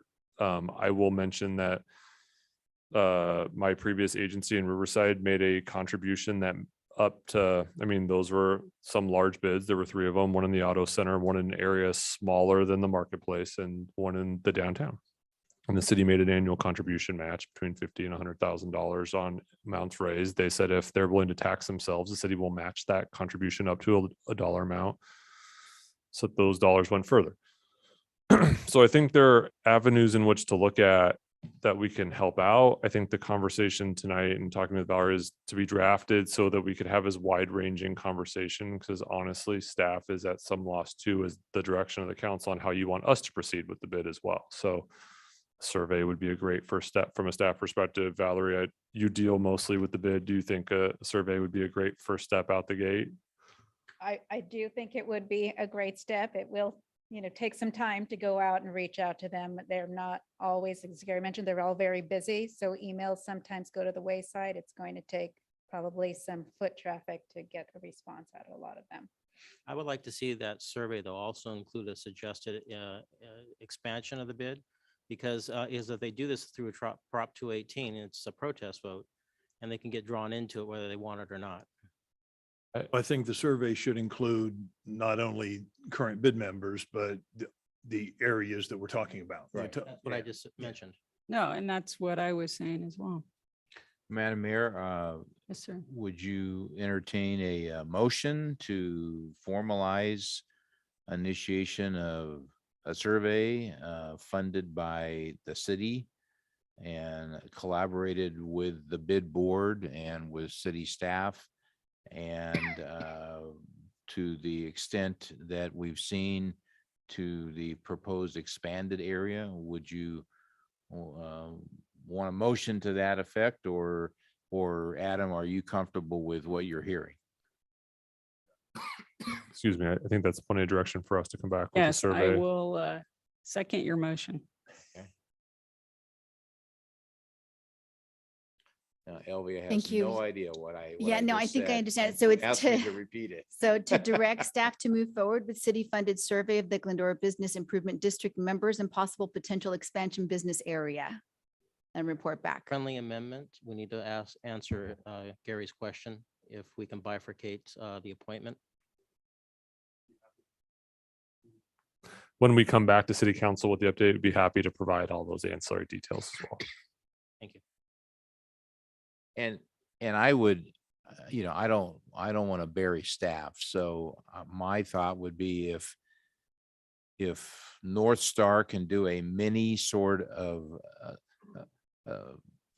a assessment, a survey, whatever you want to call it. I don't want to lay another layer of work on staff. And I was thinking somewhere in the neighborhood of 10 to 15 grand that we could probably get something done. So I don't think we could do it for that amount. First of all, we have to pull the license and look at the building owner and then the business owner. So Oh, there's going to okay, be some all work on staff part from door to door. So we'll figure that out internally, how we're going to make Okay, contact. all right. I have a feeling we'll be talking to Joe to see if he's got business names and numbers in there too. So we'll figure that out. But I mean, I think roles and responsibilities with the chamber are an important part of that conversation as well with the I survey. would So agree with that. I think we will do our best to have an all-encompassing survey. I can't promise what that will look like, but we will let everyone know when we have a tentative survey and we'll put it out there. This is one of those where it's not a scientific survey. We're just going to go out there and do it and get real-time feedback. So Okay, so with that, I'm going to open up the vote and do, that was a motion by Councilmember Thompson, a second by Mayor Davis. I'm going to take an oral roll call. Councilmember Alawas, Yes. Councilmember Friedendahl, Yes. Councilmember Thompson, Yes. Mayor Pro Tem Boyer, Yes. and Mayor Davis. Yes. That passes 5-0. Thank you. Thank you. All right, that takes us to unfinished business. Item 20, consideration of a resolution providing for the appointment of unopposed candidates to members of the city council representing District 1 and 4 and canceling the Tuesday, November 8th, 2022 City of Glendora City Council General Municipal Election. And tonight to report on that, City Clerk Communication Director Kathleen Sussman. Thank Take you, it Mayor away. Davis. Tonight, I'm here to request council direction on actions related to the city council's upcoming November 8th, 2022 election for districts 1 and 4. The city council called its election for the November 22 election back in May of 2022 for 2 members of the city council. The nomination period for that election was July 18th through the August 12th. At the close of the nomination period, 2 candidates had filed verified nomination petitions. Those 2 nominated are the incumbents, Michael Alouis for City Council District 1 and Karen Davis for Council District 2. What this means is that both of our seats are we have no contested seats for the November election. Under these kind of circumstances, state law does allow the city council to take certain actions to cancel the election and appoint the nominees to office, thereby canceling the city of Glendora's city council election. The rest of the elections for the November 8th school district, special district, state ballot measures, whatever would still go. Ballots would still be sent out to the rest of the community. Under these circumstances, there are a couple steps that had to be taken. On August 17th, the city clerk staff created and posted a city clerk certification that there are not more candidates than the office to be elected. That notice is attached as attachment A of the staff report. In addition, city clerk staff has prepared a resolution that, if approved by the city council tonight, will allow us to appoint the 2 incumbents to second terms, as well as provide us with the direction to submit to Los Angeles County to cancel the city's election for that term. If you have any questions, I am available to answer those. The current estimated cost for the election for November was originally estimated to be $90,400. While some of those funds will be utilized to pay for certain services already provided, the majority of those funds should be able to be returned to the general fund and used elsewhere. I just wanted to make a correction in your statement. You said District 2 for me, and it was sorry. making Mr. 4. Friedendahl just a little nervous over there. So I just wanted to clarify that it is District 4, not District 2. So, District 4, sorry. yeah, I know. Nice try. Yes. Ice cream store closes in 5 minutes. And with that, do you have any other comments, Mr. Friedendahl? No. Mr. Thompson? Well, yes, I want to personally offer my my thanks to both of you for the leadership that you give. Congrats on this moment. I think it reflects well on both of you and reflects well upon us and the confidence that the citizens have in really the leadership that both of you give. So it's an honor to continue to serve with both of you, and I wish you well. Thank you. Well, I'm not sure now that Michael's ticked me off after that previous subject. Hey, you can go ahead with District 4, so go right ahead. Thank you. Maybe we should have a big conversation after this. Anyway, I'll just ditto Mendel's comments. You know, it's been a pleasure serving with the 2 of you, and the fact that people chose not to run. I believe that is a voice of satisfaction of what's happening, and I look forward to working with you for at least another 2 years. Mr. Alamos? Thank you, Mayor. You know, I too, we have an amazing city council. We don't always agree, but we have some good, respectful discussions, and we usually land the plane very well. The city is being run very, very well. I'm very pleased with that. I'm very thankful for my district for having the faith and trust in not for me being unopposed, and for the general city at large for having faith and trust in me to represent them. It means an awful lot.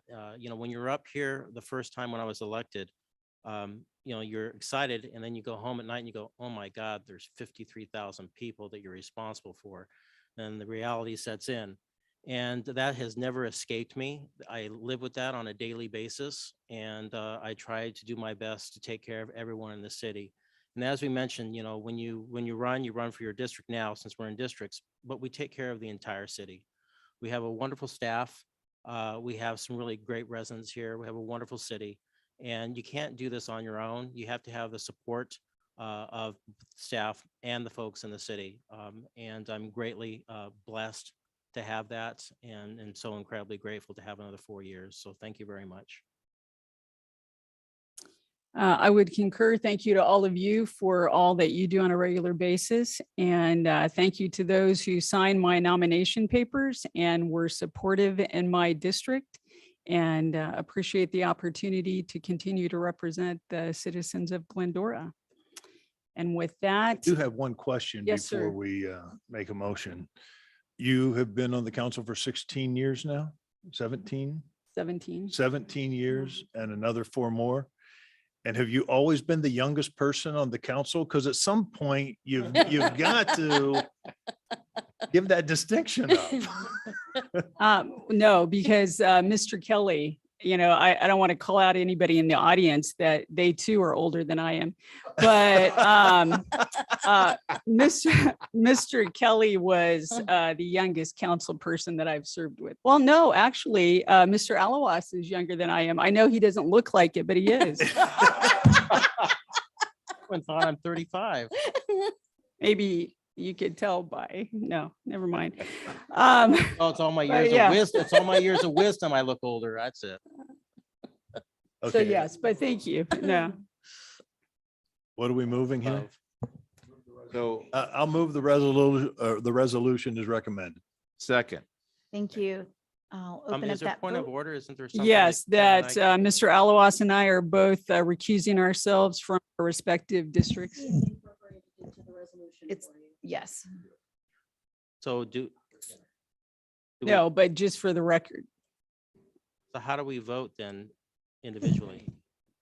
Abstain? The recommendation that sets up there automatically states you're going to do that, both of you. But wouldn't I vote on Karen's and Karen would vote on mine? Or you could just adopt the recommendation that's there, which says you're going to abstain from your own anyway. Tanya? Are you worried about the other 3 of us? After your comment, all you need, yes. 3 votes. so. or not, you we bring actually up a tried to great write this- point, Gary, this is our time to settle the previous It discussion. only cost the city $94,000. I'm good.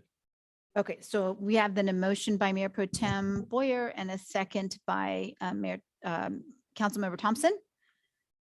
I'm going to open up the vote, take a roll call. Now, because it's in the resolution, they can still vote, but it's just comment. The resolution will show all 5 as voting yes. Yes. Okay, so I will take a roll call vote. Councilmember Alawas? Really? We just had that discussion. I thought we were abstaining. No, you're voting for her. Yes or If- no? Well, Yes or no? Or recuse? You're agreeing to recuse from your own vote, but voting for her. Agreeing to accuse myself. I'm Yes. voting yes to say no. Thank you. Councilmember Friedendahl, Yes. Councilmember Thompson, Yes. Mayor Pro Tem Boyer, Yes. The bid, kill the bid. and Mayor Davis. Yes, with the noted recusing for District 4. Correct. Thank you. That passes 5-0. All right, thank you. That takes us to item 21. Approve amendment number 4 to contract services agreement between the city of Glendora and Arquillian Enterprises for integrated waste management services. And tonight, Senior Management Analyst Andrea Ampig will be reporting. Welcome. Hello. Okay. Good evening, Madam Mayor and Council. My name is Andrea Ampig, and I'm here to give you a brief overview of amendment number 4 to our contract with Athens Services. Next slide. I've given a few presentations on SB 1383 by now, so I won't repeat what I've said before, but the overall goal of SB 1383 is to divert organic waste from the landfills. In this specific case, we are going to accomplish this by implementing an organics recycling program, which involves sending food scraps and yard waste to composting facilities. Our current contract with Athens Services has been amended before to include language on specific state mandated recycling programs. But this amendment will be the first time SB 1383 is fully captured in our contract. In addition to programs required by SB 1383, the amendment also includes additional services to maintain public areas within the city. Next slide. Due to requirements by SB 1383, Athens will provide a 3-cart automated curbside collection service that includes 3 96-gallon carts, 1 for trash, 1 for recycling, and 1 for organic waste, serviced once per week. Residents will have the option to add additional carts to their service for an additional cost. It's important to note that the current bulky item pickup program that allows residents to leave out large items to be disposed of on their service day will remain the same. Next slide. SB 1383 requires all commercial and multifamily accounts to participate in an organics recycling program.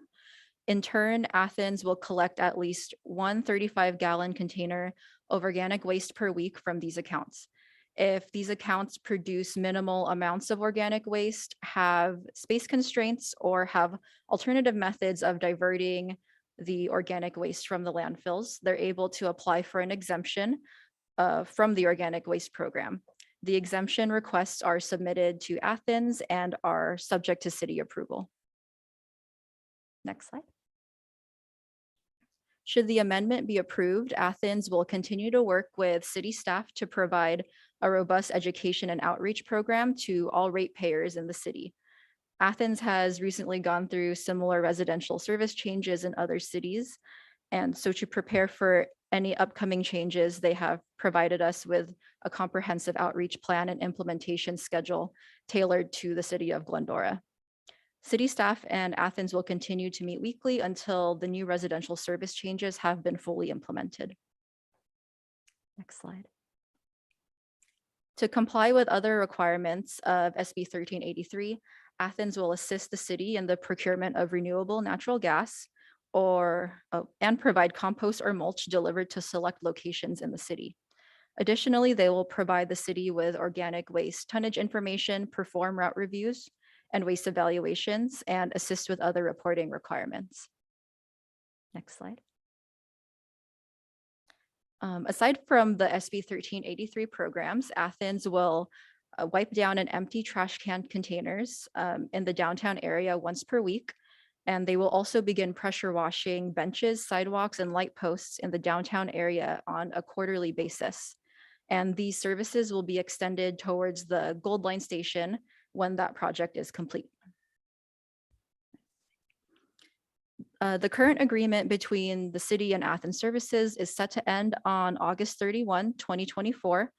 But starting on August 31, 2024, the term shall be automatically extended through August 31st, 2044 for a 20-year term. This is subject to a 5-year cooling off period, which essentially means if the city were to execute the termination, we would need to wait 5 years, and the agreement would be for a total of 25 years. Starting July 1st of each year following the amendment, a trash CPI adjustment plus 1% will be applied to all rates. Commercial generators will receive an 8% increase on July 1st, 2023, and a second 8% increase on July 1st, 2024 to cover the costs associated with SB 1383 implementation. So a Prop 218 notice was sent out to all property owners in the city in early August. A public hearing will be held on September 27th, 2022. That will authorize the maximum rate increases for a 5-year period between November 1st, 2022 and November 1st, 2027. Any other increases requested during that 5-year period will be subject to another Proposition 218 public hearing. Okay, that concludes my presentation. If you have questions for me, I can answer them, but I think Athens representatives will also speak right now. Yeah, I appreciate the presentation, Andrew, and I would just add to that. I think the summary here is great. It sort of envelops, everything that we've talked about to date. Athens has been a great partner through this process, incorporating a lot of the services they provide for us in writing. And so we wanted to ensure that the partnership we had with them was included in this amendment, which they were able to do, including the wiping down of the trash cans and other things like that. So one of the really important aspects of this, and just wanted to bring this point home, is that Athens was provided for a rate increase effective 7/1, which they did not do. And so they pushed that off until the proposed rate increase on 11/1, not to confuse the issue, which was a big ask from them. And so our residents will largely, mostly on the residential side, will not see any discernible difference between what they would have paid in July and what they will pay in November, and still allows for the rollout of 44,000 of the bins that we showed. So they hung with us through the contract talks. We did a change this year with the 218 process and the abundance of caution, trying to do the transparency, and they agreed to reimburse us for those costs as well. So, so from a staff perspective, they incorporated a lot of the things that we wanted to do. We've been meeting behind the scenes from a timeline perspective to ensure that the rollout occurs before this end of the calendar year, so residents see when their costs increase that they are getting something for that, including on the commercial side. So I believe we already had 3 bins that were dropped off, that we're going to be able to showcase and explain what goes into each bin, since it's a little more complicated with organics and food waste. So appreciate your presentation, and I know representatives from Athens, which you know very well, are here to answer any questions. Thank you. Okay. Mr. Alawas. Thank you, Mayor. First, I want to thank you, Adam, for all the work that you've done to make this happen, for this unfunded mandate from Sacramento. I know there was a lot of back and forth behind the scenes. We're later in the game on this because you spent a lot of time, you and the staff, of trying to make this happen and to get the most out of it. And I'd like to thank Athens. They've done a great job in the past and currently. I don't get any complaints at all from anybody. In fact, Gary, I reached out to you once with an issue that with one of your trucks, and you took care of it. You stood tall and made the resident really happy. And so I'm really appreciative of that as well. I do have some questions that we've talked about in the past. How often are the lid flippers going to come by and look in everyone's trash, which is going to be a bit of an issue, I think, with some of the residents of, going through their trash?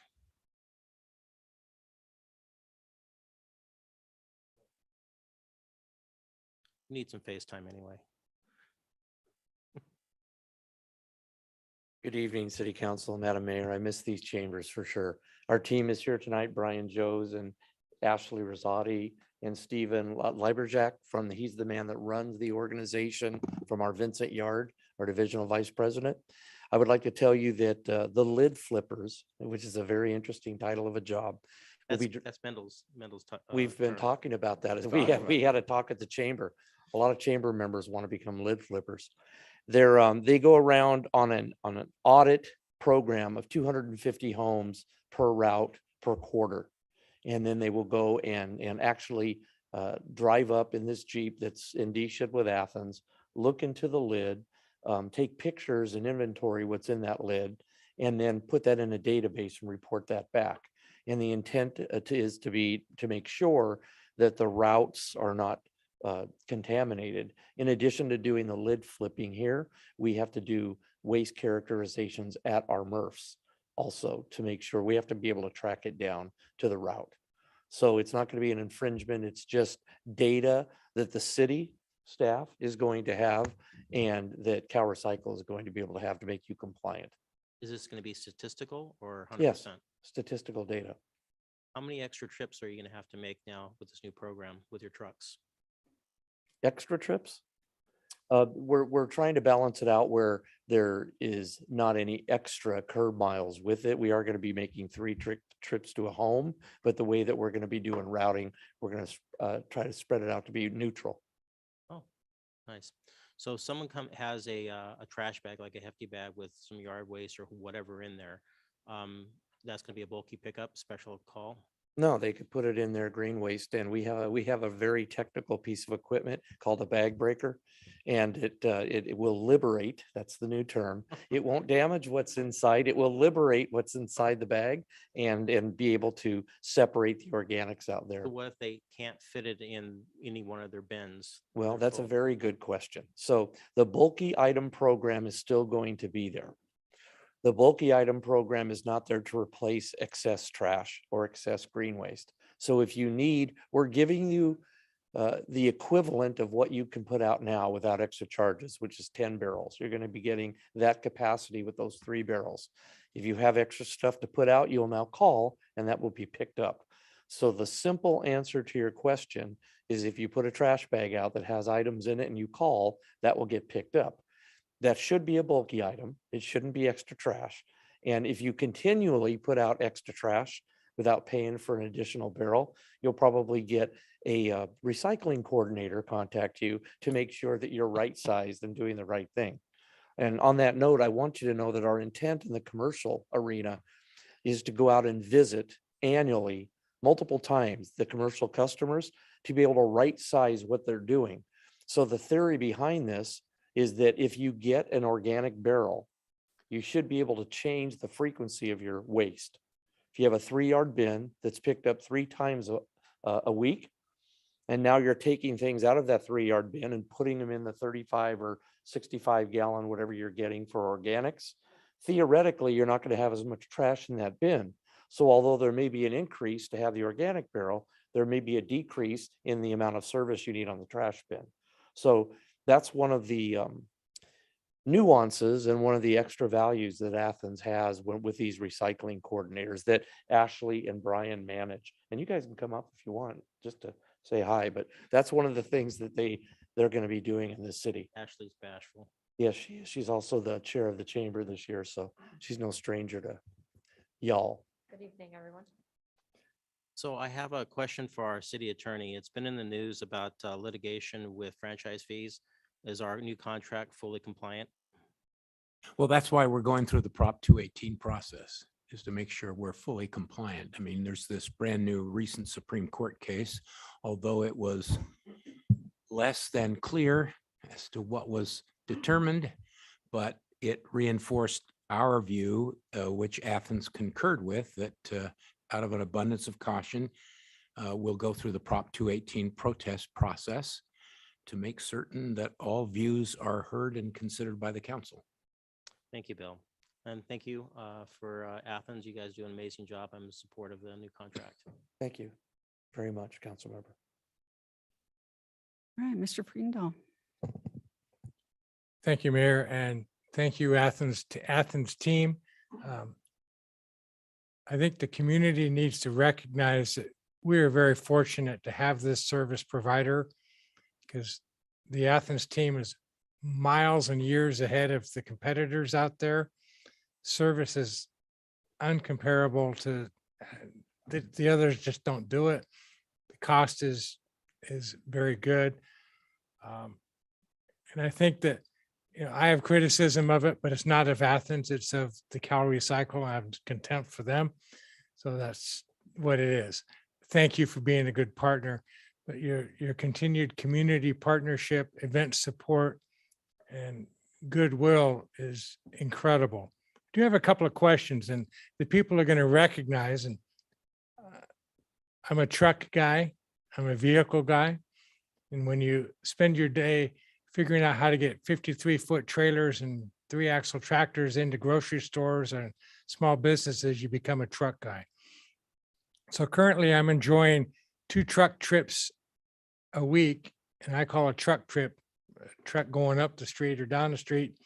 And then the method that they have now, poor guy, that the track star that has to walk it, run it, or ride it, bless his heart. But the truck can work both sides of the street because of the nature of the truck.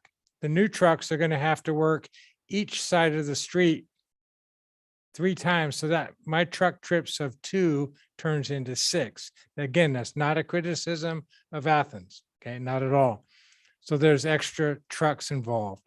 So a curiosity I have is, and it's also not as fast as that track star who's running up the street, because they have to stop, aim, process and put back and all that.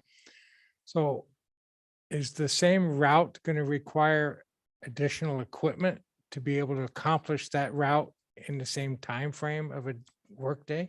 Maybe Steve's looking to, maybe he can answer that. I'll just very quickly, the wheel to well theory will be less. There may be more activity on a route, but there'll be less activity at the MRF and less trucks going back and forth to the landfills.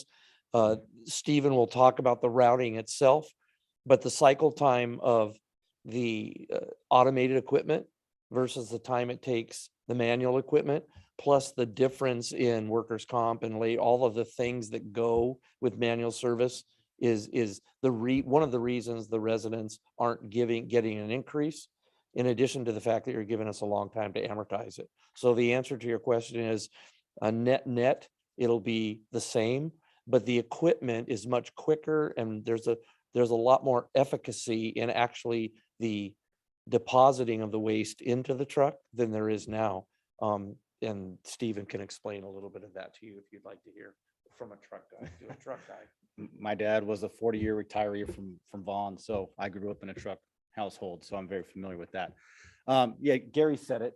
When you net it all out, we're not putting any additional trucks on the road. So the same trucks that you have now are just going to be retrofitted and with the incremental equipment that allows it to be automated, right hand pickup into the bucket, a Corrado can dumps it. That there is some nuances when it comes to some of your hard to handle, hard to service, some of the hillside communities. There are smaller vehicles that we're going to have to retrofit to go up there and retrieve that waste. However, the amount of miles that we put on the road going between here and our MRFs and back, the curfew stays the same. We can't extend our days.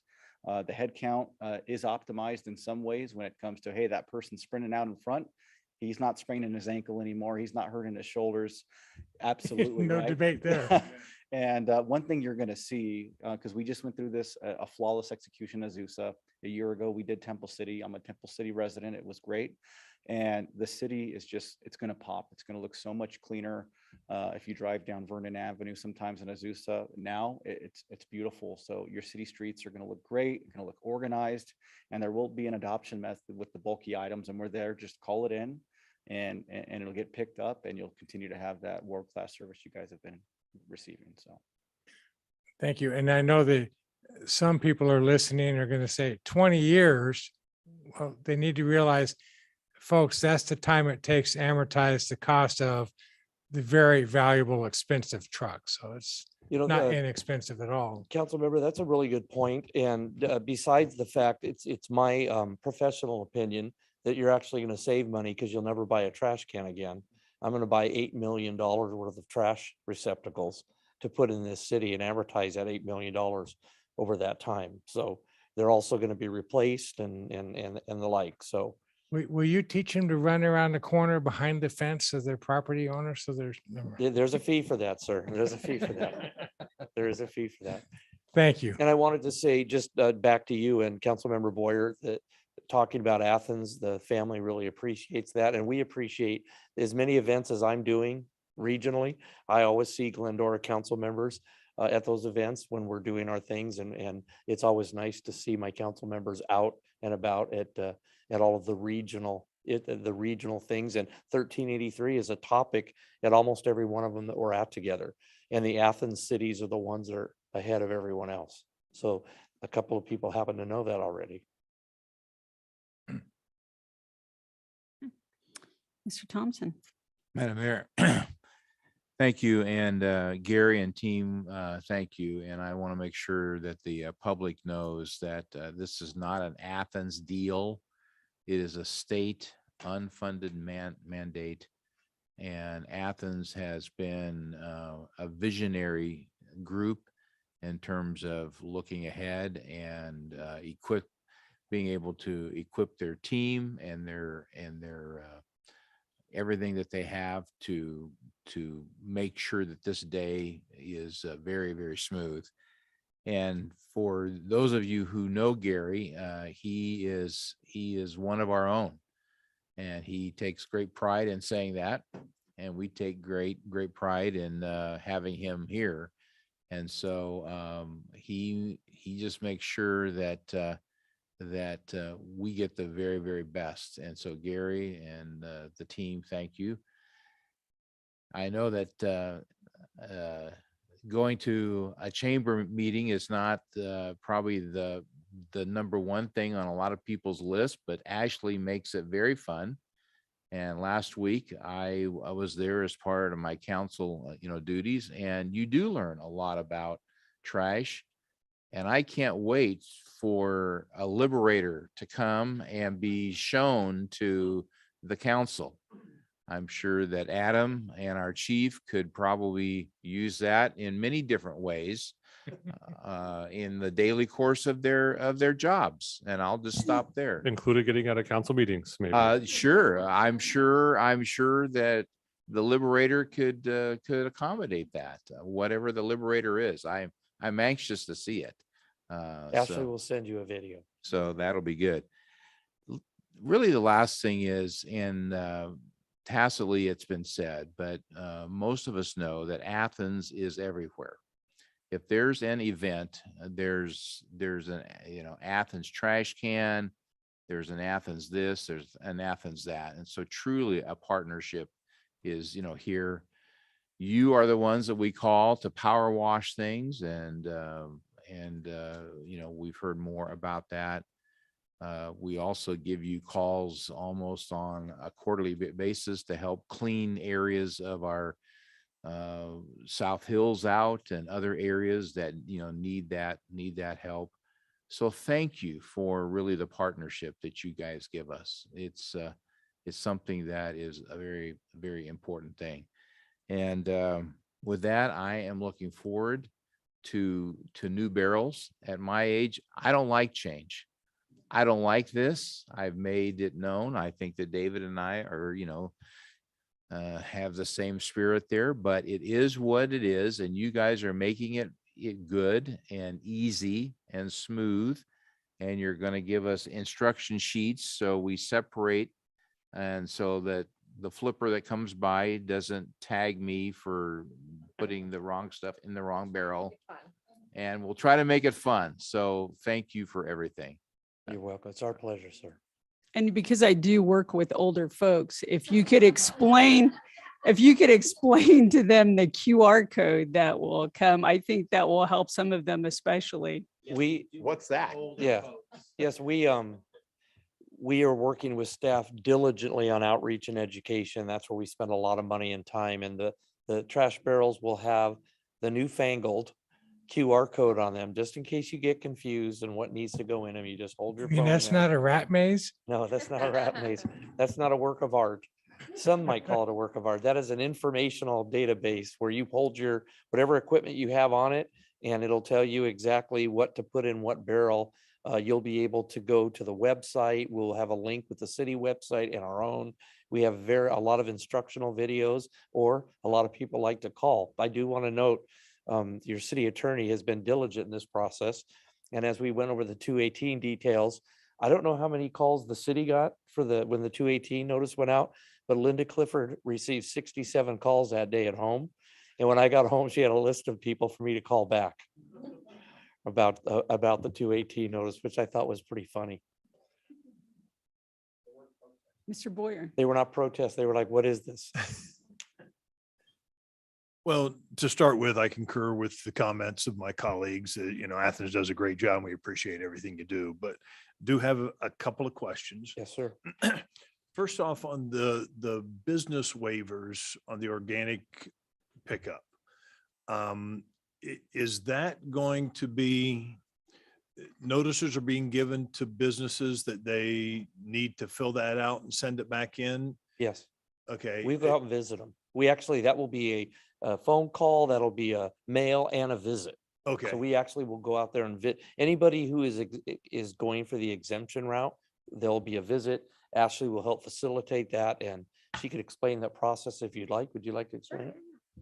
So part of our team members, which are the recycling coordinators, they've actually been to several of the businesses actually when we rolled out AB 1826. And so part of that went into the training. And so now with 1383, those revisits and re-education goes into it. And so at that time, they go through the process with each individual business to do an assessment. What is their waste stream really, comprised of?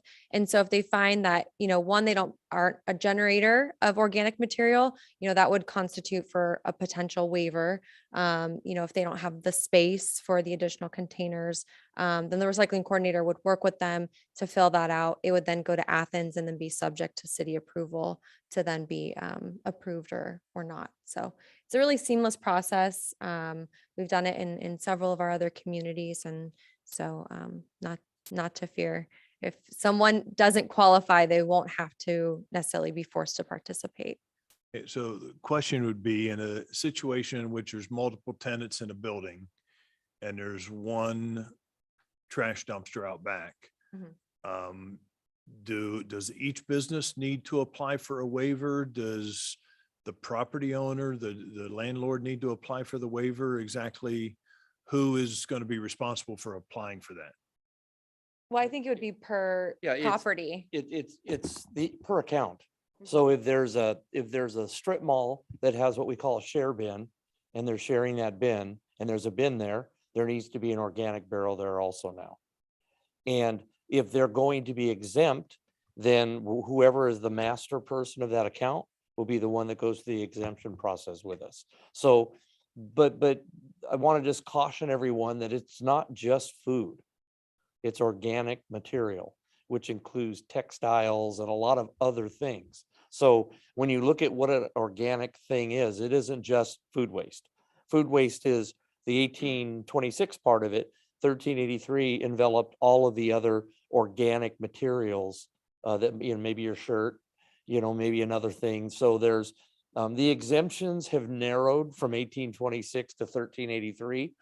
But if you're there's some argument to be made that some brands of paper are organic material too. So it just depends when we go out and do that evaluation, but it'll be the account holder that is the person that's exempted. And that would either go for all of the share people, or if one of the share people have organics, then that entire account would need that bin. Okay, appreciate that. In the rates, and I noticed it with the increase, and then I realized that it has been this way for a while. It's actually more expensive for a duplex than it is for two single-family homes. Same thing happens with a triplex. It's more than for three individual single-family homes. Is there an explanation for that? Well, there's more work and there's more billing. There's just a tiny bit. It's just a tiny bit more. It's not a lot more. My example would be if a single family home is $40, a duplex might be $82.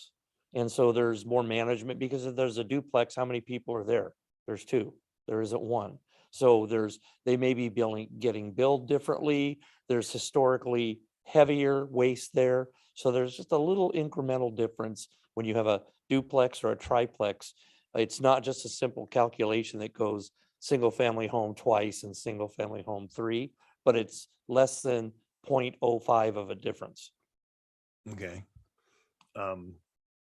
Just to argue the point, if I own a duplex, even though you're picking up twice as much trash, you're still only picking up one bin.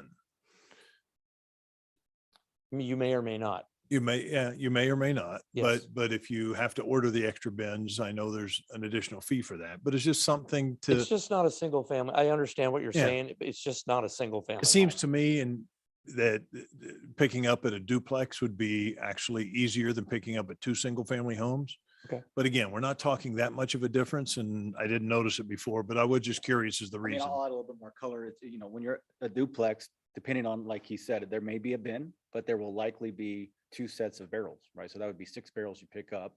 And a lot of times that incremental, like we said, 0.05 is a lot of time just through historic trends, the amount of labor it takes a lot of times in a duplex. Sometimes you're walking down a long driveway in some cases to go get those barrels, right? So there's an incremental labor cost because they're not just set out on the curb, potentially like a single family home may be, right? So there is minor nuances that have kind of maybe Yeah, just an established that average rate. in the city. There's just a tiny bit difference because it's not a single family home. Okay. On the annual rate increase, CPI plus 1%, there's no cap on that. Is there a conversation about a cap? We're looking at, We went through a lot of that, but the cap, the cap doesn't benefit either one of us. And there's a lot of reasons for that, but you're changing, the plus one's always been there. That's not a new Yeah. thing.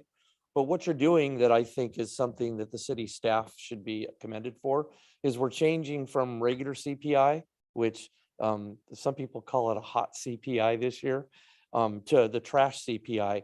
And the trash CPI was 4% this year, not 8% or 9%. So you're changing from a CPI that measures milk, bread, eggs, and donuts to a CPI that measures fuel and the national average of waste hauling, which is the appropriate thing to do. And Mayor Pro Tem, if you look at the average of the trash CPI over the average of the regular CPI, this is an advantage Glendora. So rather than have a cap or do other things, you've changed your indicia from a wildly crazy CPI one to a much more moderate trash CPI. okay, I appreciate that. I saw that term in there. I didn't know what it meant. Well, So, your city manager and your staff know what it means acutely, okay. and that's why he's grinning at me right now. I would just add a little bit to the context. Know that existed. Well, when they first, I thought it was a joke, but it turns out they actually provide us the detail, and it's like 27 calculations on what goes into a trash CPI. It's an actual calculation. Labor and fuel are kind of the leading elements. Included in the original contract is actually a provision on these extraordinary rate increases. So when the COVID pandemic hit, we exercised another option in the contract, which was the number of bins, because we weren't going to sort things like we used to sort because we couldn't have people standing next to each other. So if we got into an extraordinary inflationary environment, let's say like what's happening in London right now, where they're starting to see 11 and 12%, Athens could exercise this provision in the contract, which would then force us to come back to the table and basically implement those CPI contracts anyway. And the only one who gets paid there are all the attorneys that are going back and forth. So the CPI and the way it's limited hopefully dictates that. Sorry, Bill, but yeah, no, actually we're not. So the reason why the trash CPI is a little more moderate when times are bad, but it stops us from going through this meet and confer process with attorneys should they need to invoke that. That's why that's there. Okay. And Mayor Pro Tem, I also want you to know that I don't come to you. I know everybody here is paying a lot more money per gallon when they go to the gas station right now. And if you're in a business and you're reimbursing people for fuel, that's up to about almost 70 cents a gallon right now on a mileage reimbursement. We haven't come to the city and said, hey, we need more money for this or that. And I think part of this stabilizes those needs. So I just wanted to make that note to you also, where a lot of haulers and other people are going, asking for relief right now. And I think even my divisional vice president is always saying, hey, we need some relief because we're spending $1 million more a month in fuel. You know, we're not coming to our cities right now and asking for that. Appreciate that. Remember, half the route's downhill. Yes, I know. Yes, Mr. Truck Guy, we know that. Okay, one last question. Is this going to create a loss of jobs? Actually, no, because the helpers are now being promoted. They're called helpers, or in the industry, they're called swampers. Don't ask me why, but they're called helpers. But a lot of people are now being promoted because there's actually more people in town. Between municipal account managers, recycling coordinators, and lid flippers, you know, we're adding probably 8 people, and we're probably no one's losing their job. In fact, we have, if you would go to the website, anybody in Glendora that's interested, we have many, many jobs open right now. Can I get a comment on that just because it's intimate? There are 7 helpers in the city of Glendora right now. By the time we go live in December, 3 of them will have achieved their class AB and become a full-time driver. One of them will be your porter. That'll be part of the beautification efforts in the downtown area with the Gold Line. And 2 of them are going into the auditing. So they'll be driving the Jeeps and in the logistics side. So, and there's plenty of openings across the board. So. Okay, good to hear. That's all I have. Thank you. All right, very good. Yeah, one of the questions or comments that I had, Mr. Raymond mentioned earlier was just about the whole cost increase, that people got confused when they got the 218 mailer, because unfortunately, again, picking on attorneys, legalese and the way that those have to be written, that people were confused by it, asking, what does this mean? And really, bottom line, the good news was normally they would have gotten an increase July 1st, which would have been a lot more. But now on November 1st, 2.92 increase, which is less than what they would have been paying otherwise. So that's the plain speak of all of that legalese. So we are very fortunate the way that Athens has this set up with the 3 trash cans. I know in other communities, other parts of the state, and trying to comply with 1383, they've gone to a much more complicated process, having neighborhood composting that neighbors have to participate in and all kinds of things. So thank you for making our life simpler. Thank you. And I'm looking forward to new trash cans. So thank you very much. But no, we appreciate working on this with you and coming to this agreement. I think it's going to be a win-win for the community. It's anytime there's change. Tough. It's tough. We know that it can be a little challenging.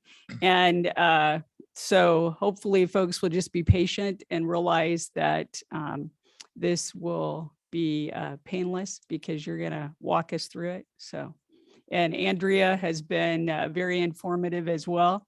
And I know she will continue to educate us and what waste goes where and how to take care of it. So we're looking forward to that. Thank you, Andrea. Thank you.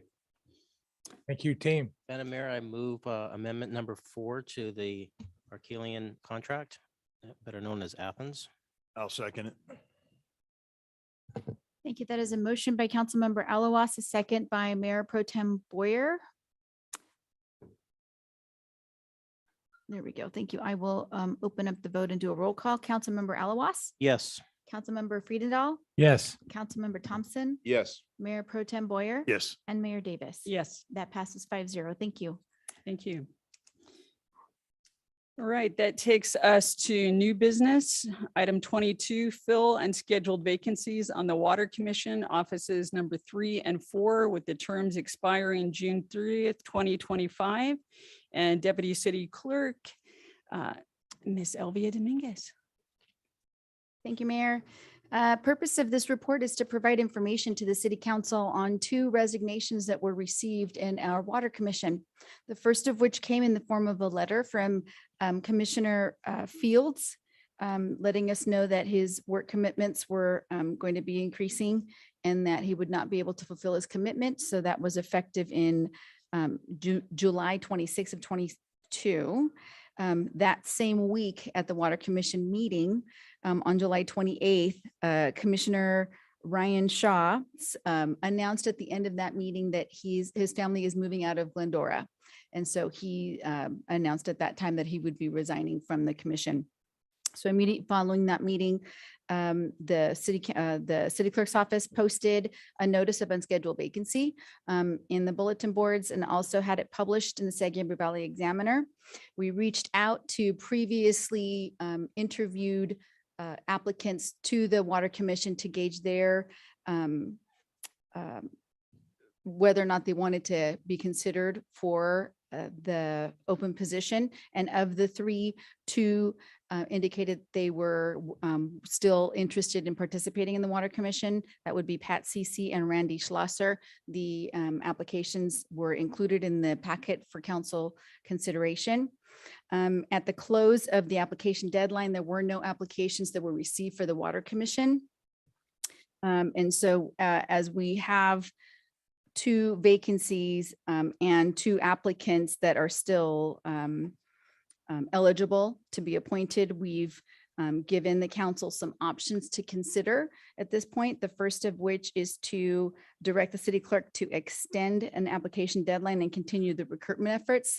Second option is that since there were no applications that were received, the applicants on file that were interviewed to waive the formal interview and balloting process and appoint Pat Cece and Randy Schlosser to fill the unscheduled vacancies to the Water Commission offices number 3 and 4.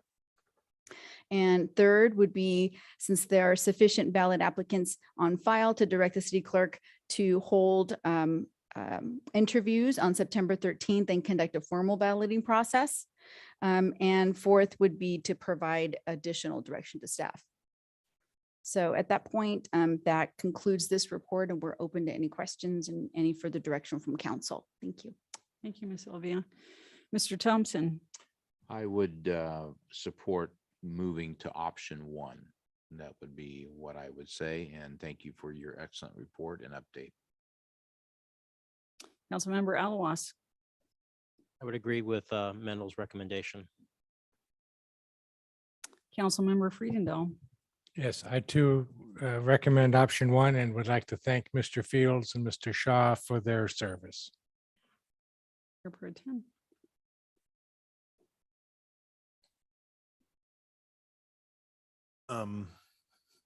Yeah, I mean, we have 2 applicants from the last time around and 2 open positions.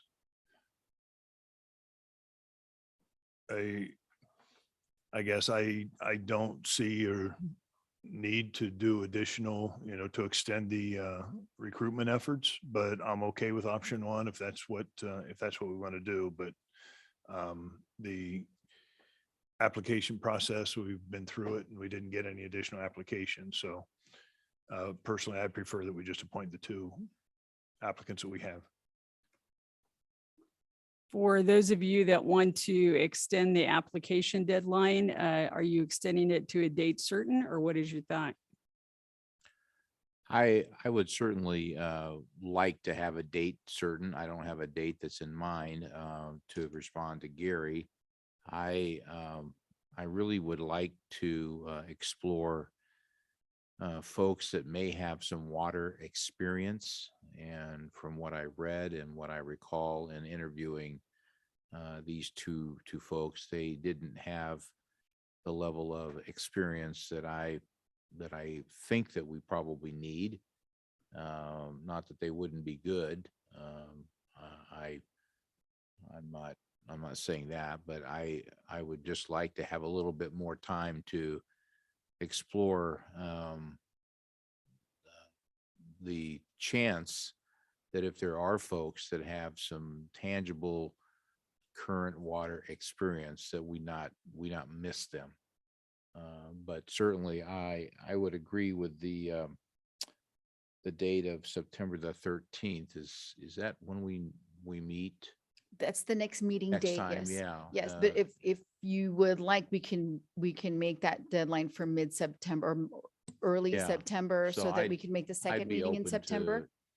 To that, I don't know what Michael and David, others would feel. I but- would agree with that. I can agree with that. Okay, so we'll return then September 27th if that's the will of the council. 27th or the 13th. The 13th is the first meeting. In order to get back, if we extend it, we have to draft the item and do all the vetting process. So it's probably likely the 27th. Yeah, more feasible for us to have everything prepared for you by the second meeting in September. So we would, Sylvia, when's the next water commission meeting? next water commission meeting isn't until We should still have a quorum of 3. yeah, we still have a quorum. Well, I think we might actually have a little longer time to recruit if they want us to like do a social, actually do some outreach. If it's okay with the council, we'll report back on the 27th unless we need additional time, then we'll report back on the 27th with this, with a note that says we need additional time. Do you need a motion to that effect or just a consensus? Consensus is fine. Okay. I think we have a consensus. Are you good with that, sir? Okay. All right. Thank you very much. All right, that takes us to item 23. Receive, review, and certify the City of Glendora 2022 Local Road Safety Plan. And tonight, Associate Civil Engineer Mai to report.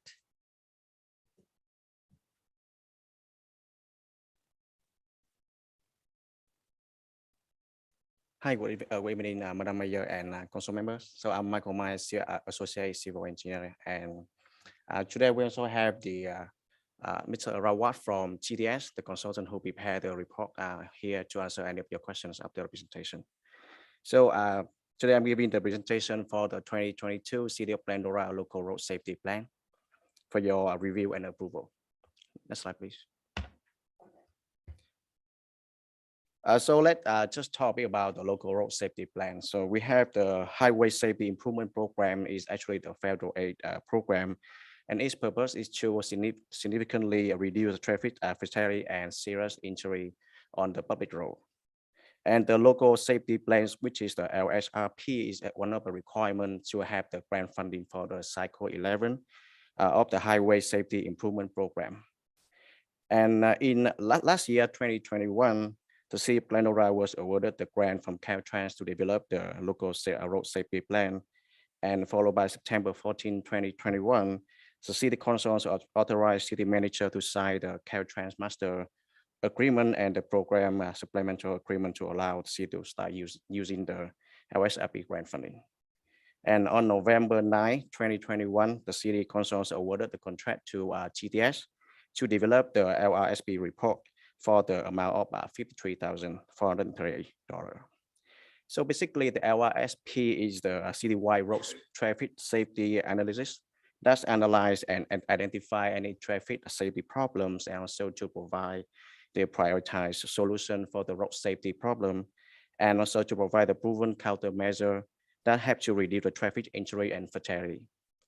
And here on the slide, you can see on the right side, that's the map to show us how we can actually develop the local road safety plans. So there are actually 4 different steps that we need to follow by first identify the stakeholder, and then start to analyze the safety data for a 5-year period before choosing the proven solutions. And last will be like implementing the solutions. So the very first step is to identify the stakeholder to form the working group, including the City of Glendora and some other organizations as well. I can name some like a Metro or Active SGV or County of Los Angeles, Fire Division and Public Works Department, and also San Gabriel Valley Council of Governments.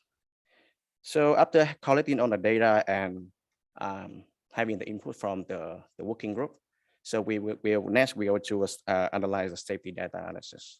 Next slide, please. So here, the crash data will be analyzed for 5-year periods. So it's well like from 2016 to 2020. And on the trends and findings analyzed in 10 different categories, as you can see here from the slide, including crash severity, type of the crashes, also time, year, and month, and also some external factor like lighting conditions, the road surfaces, and also whether the driver had the DUI or not. And the figure on the left side, so when actually that's the heat map, so in the collision density, in which you can see that the light blue is the area with the low collision density, while the red one actually show the high number of like accidents or crashes happen. And it's easy for us to actually notice that most of the high collision density is the intersection within the City of Glendora. So from those crash data, we compare with the statewide averages in different categories, and we also calculate one of the rating called as the equivalent property damage only rating that's being used to rank the high injury intersection and corridor within the City of Glendora. Next slide, please. So the following step, which is also the third step, as I shown in the previous slides, is that after we're having those data, we need to recommend the proven solutions to address the safety problems. So basically, there are 2 main countermeasures that we're talking about here. The first one is the non-engineering countermeasures, which focus more on education, enforcement, and emergency responses. And the one I would like to discuss more here, the second one, which is the engineering countermeasure. Because the Highway Safety Improvement Program only provide the grant funding for the engineering countermeasure. And that's why the prioritization of the strategy is something very important. So we need to choose some prioritized project in certain location and with the prioritized engineering countermeasure to apply for the funding. So to rank and to evaluate those countermeasure we have in terms of engineering. So we also calculate pay on the benefit and cost ratio, and then prioritize pay on this ratio as well.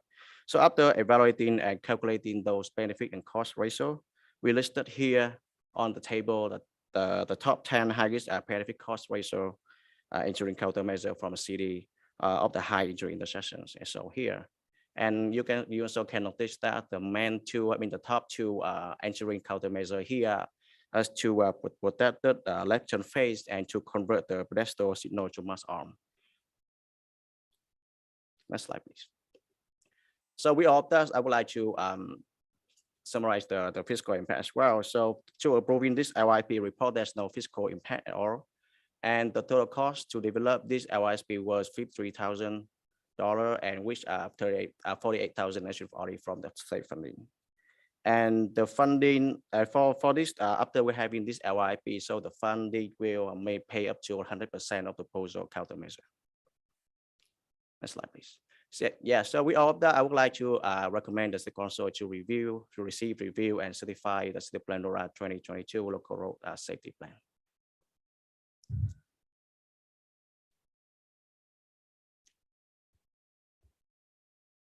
Thank you. All right, Councilmember Thompson.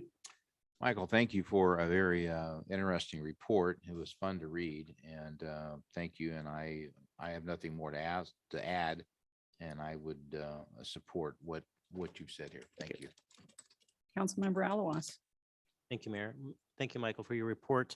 This is based on, the data is based on accidents, correct? Yes, it's based on the crash data for 5-year periods from 2016 to 2020. I noticed that 2021 was not in there. Is that because you need a certain lapse of time to be able to gather that information, or? We actually started this project in 2021, as was mentioned. So the data was for the 5 years prior to that. Elvia, if you wouldn't mind going back in the presentation to show all the different elements that were included that Michael went over. There you go. So these are all the elements, Councilman, that Michael mentioned. So it's crash data, but the severity of the crash type, the primary collision factor, the time of day, the weather. So all that data is pulled from the previous year. So we were awarded the Caltrans funding in 2021, which is when we started this process for award of contract. So that's why 2021 data is not in there. So, but is this all relating back to accidents? Because you have weather conditions. If there was an accident, you're going to go back and see the totality, what was happening at that point in time. Yes, sir. But it's based on still about accidents, correct? So when we have, let's say, stoplights or signals, do we have any ability to change the dwell time between a green going red and the opposing side going green? So we just approved a contract with LA County Department of Public Works to help streamlining, and some of those things are looked at in that agreement. But we're able to make those corrections and changes? Generally speaking, yes. It depends on the light, if it's controlled by us or controlled by the state of California, for example. Right, but the contract that we have, because we supposedly went to the new folks because they have, I guess, better management Of abilities. the city controlled lights, yes. Yes, so they can come in and take care of that for us if we need to. Mhm. So we've been having some folks complain about high speeds and accidents and things of that nature. Is there anything in here that can help alleviate some of these issues? Kathleen, if you please go to the following slide. So as Michael mentioned to you, these are the ones that rose to the priority. And so according to the Caltrans document, these are the solutions, correct? Yes, basically we analyze based on as I mentioned just now, beyond the benefit and cost ratio as well. So actually there's various, like many different engineering countermeasures we're having.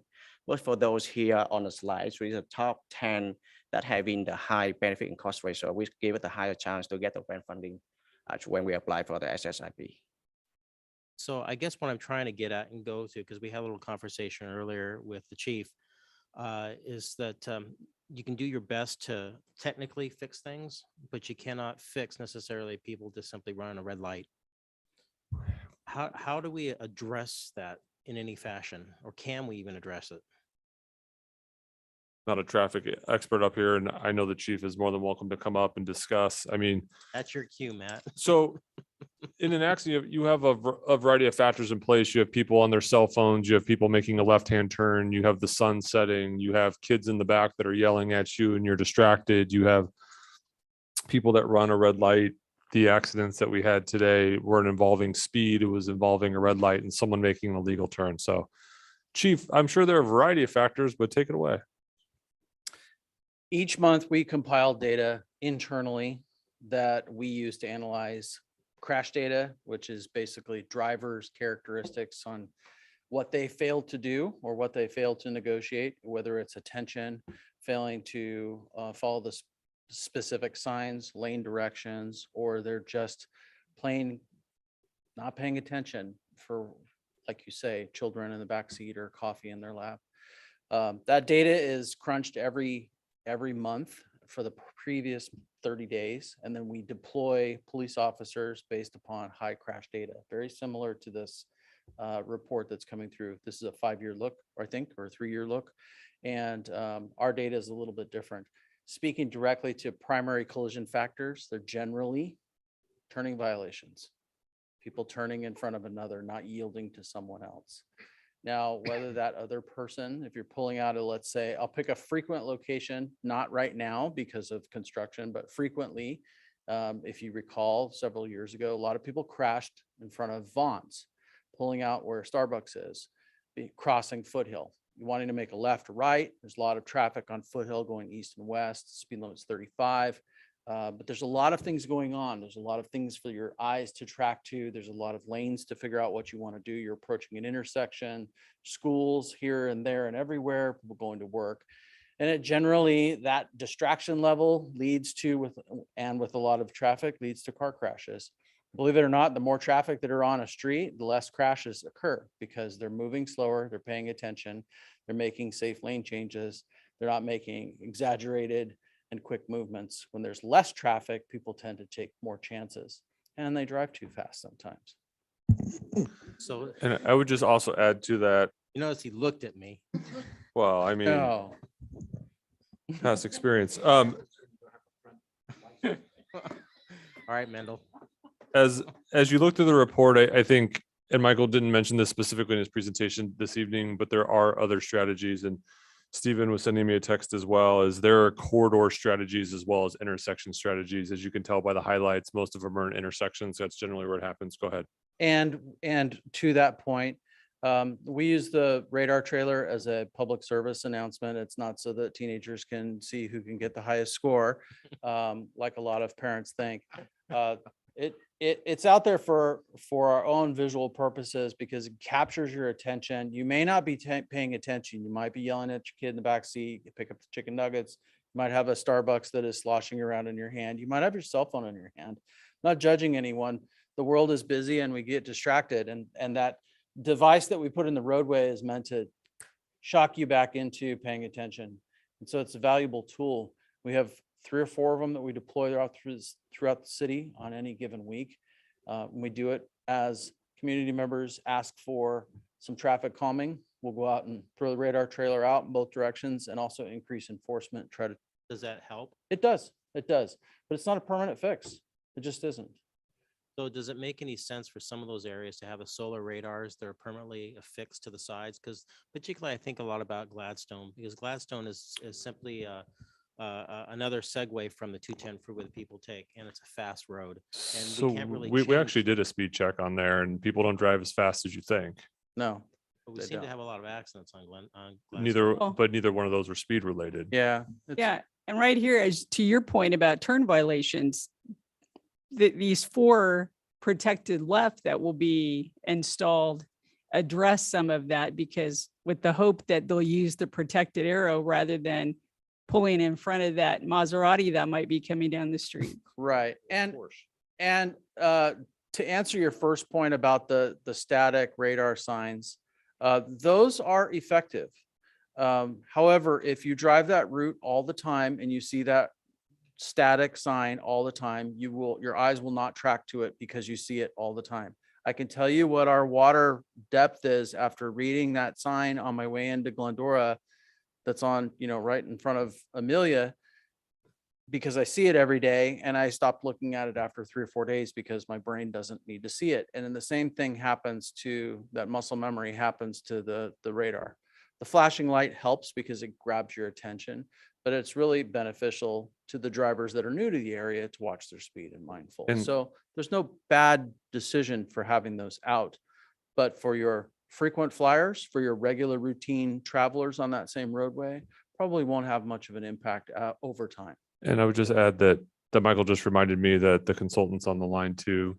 If you guys have any questions or any, And chat with us that he is available to answer any questions that you might have. His name is Rawad Hani, as he is attending virtually.